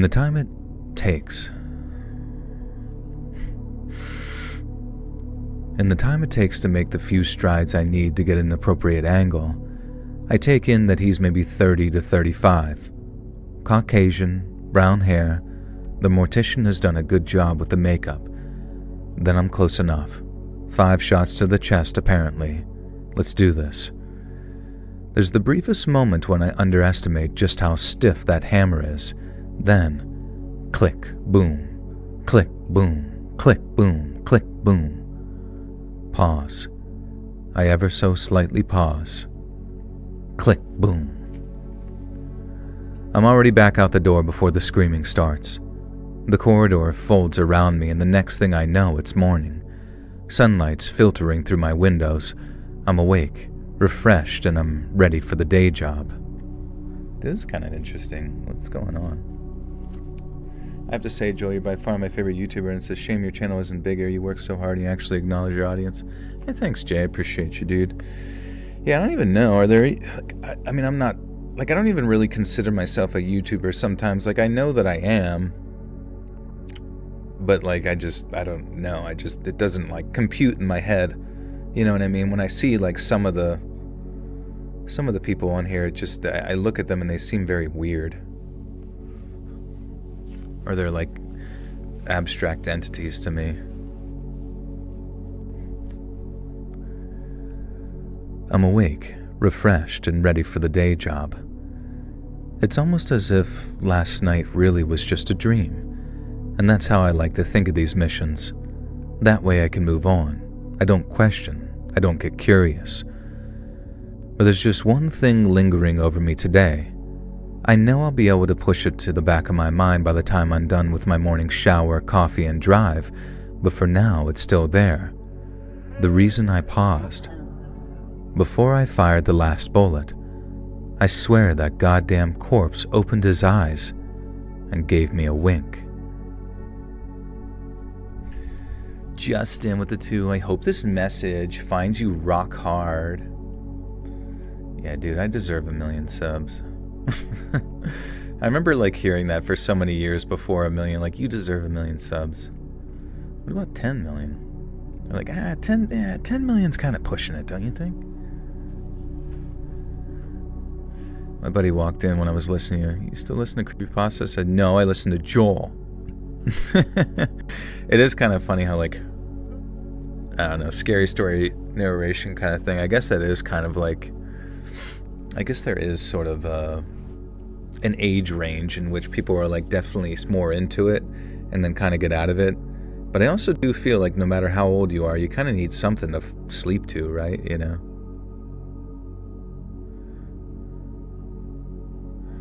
How do Kai Cenat and I Show Speed even have big following? They're so loud and obnoxious. Exactly. Though I do really like I Show Speed. I think, honestly, I Show Speed, like, the craziest thing about him is I don't watch his streams, right? But he has so many clips that pop up in social media where he's doing just, like, feats of phantasmal abilities, you know what I mean? I mean, just casually doing backflips, doing, like, just being, like, really wild and funny and crazy, which is pretty entertaining. And then just, like, beating, you know, Olympic sprinters. I'm pretty sure he's going to compete in the 2028 Olympics as a sprinter or something. And then, yeah, you know, jumping over cars. Like, what the fuck? Just jumping over cars. Like, like, basically, I always thought, like, the Kobe Bryant jumping over a car thing was literally impossible. And then he just, like, casually does it on stream twice. Like, two in a row, you know, 2 cars in a row. Like, at any moment, if he fucked up the timing or didn't make the clearing, he would have gotten clipped and then, like, flipped at this, done, like, 50 rotations before his, like, face hit the pavement. Legs would be busted, head would, you know, he'd just be gone. And it's just, like, it's crazy. Now, Kai Cenat, nothing against Kai. Like, I really have no issue with Kai at all. I just, there's never been, like, I guess I'm not really sure what I'm looking for with his stream. Like, I'd never heard him say anything necessarily bad, but I've never heard him say anything, like, too funny either. And so it's just kind of neutral on that one, I guess. KQK, thank you for the gifter to Jay LaPlante. Which reminds me, I have to match your guys' memberships tonight real quick. Yeah. God, I had to listen to my own voice for a second. Jesus Christ. Show my support for Let's Read. For Let's Sneed.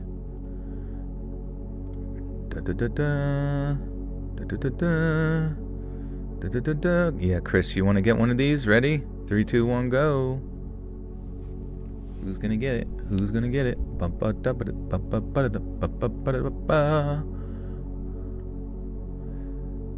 You made it late. Well, Norma, you might get one. Let's see who got it. Kiera McCourt, Stonia Gonzalez, Miss Cookie, Evan Murphy, Coffee Cat,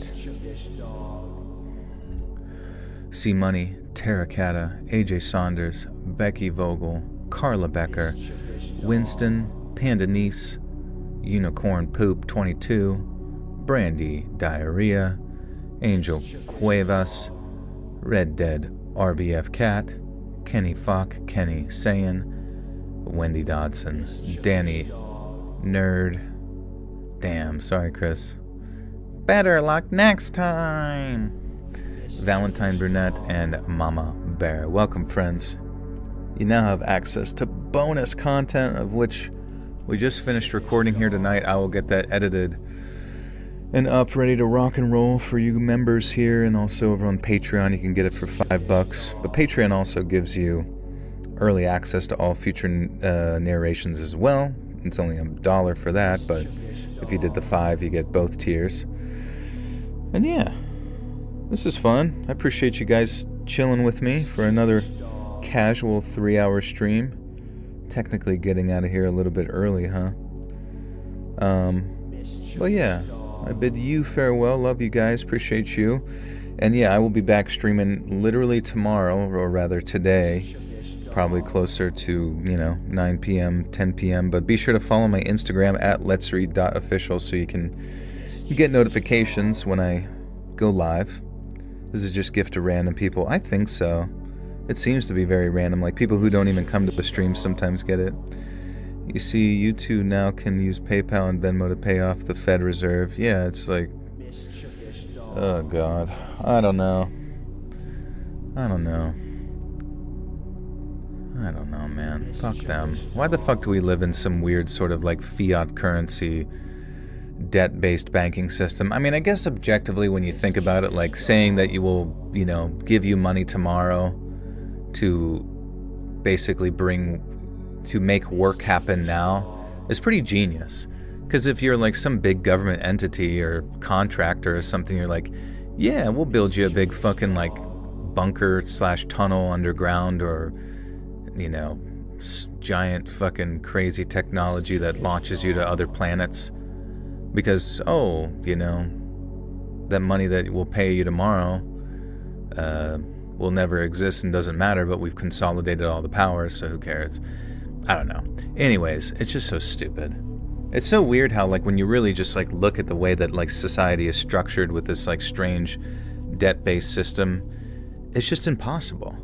It literally cannot last, and I think that's what frustrates me, is that the fall of the United States, and I guess technically the world, is all just gonna come back to, like, fucking banking. It's always banking, bro. Fuck banks, man. They're great, but they're just it's just like cutting a deal with the devil, you know what I mean? And one day the devil will come for his soul. Alright, yeah, I got nothing to rant about that you haven't heard 1,000 million times before. But live your life while you can. You never know when it's gonna end. And technically it doesn't last that long. You might wake up one day and you're 70 and you got the shakes. That's no fun. Alright. We'll see all of you on the crazy train. Goodbye. Love you.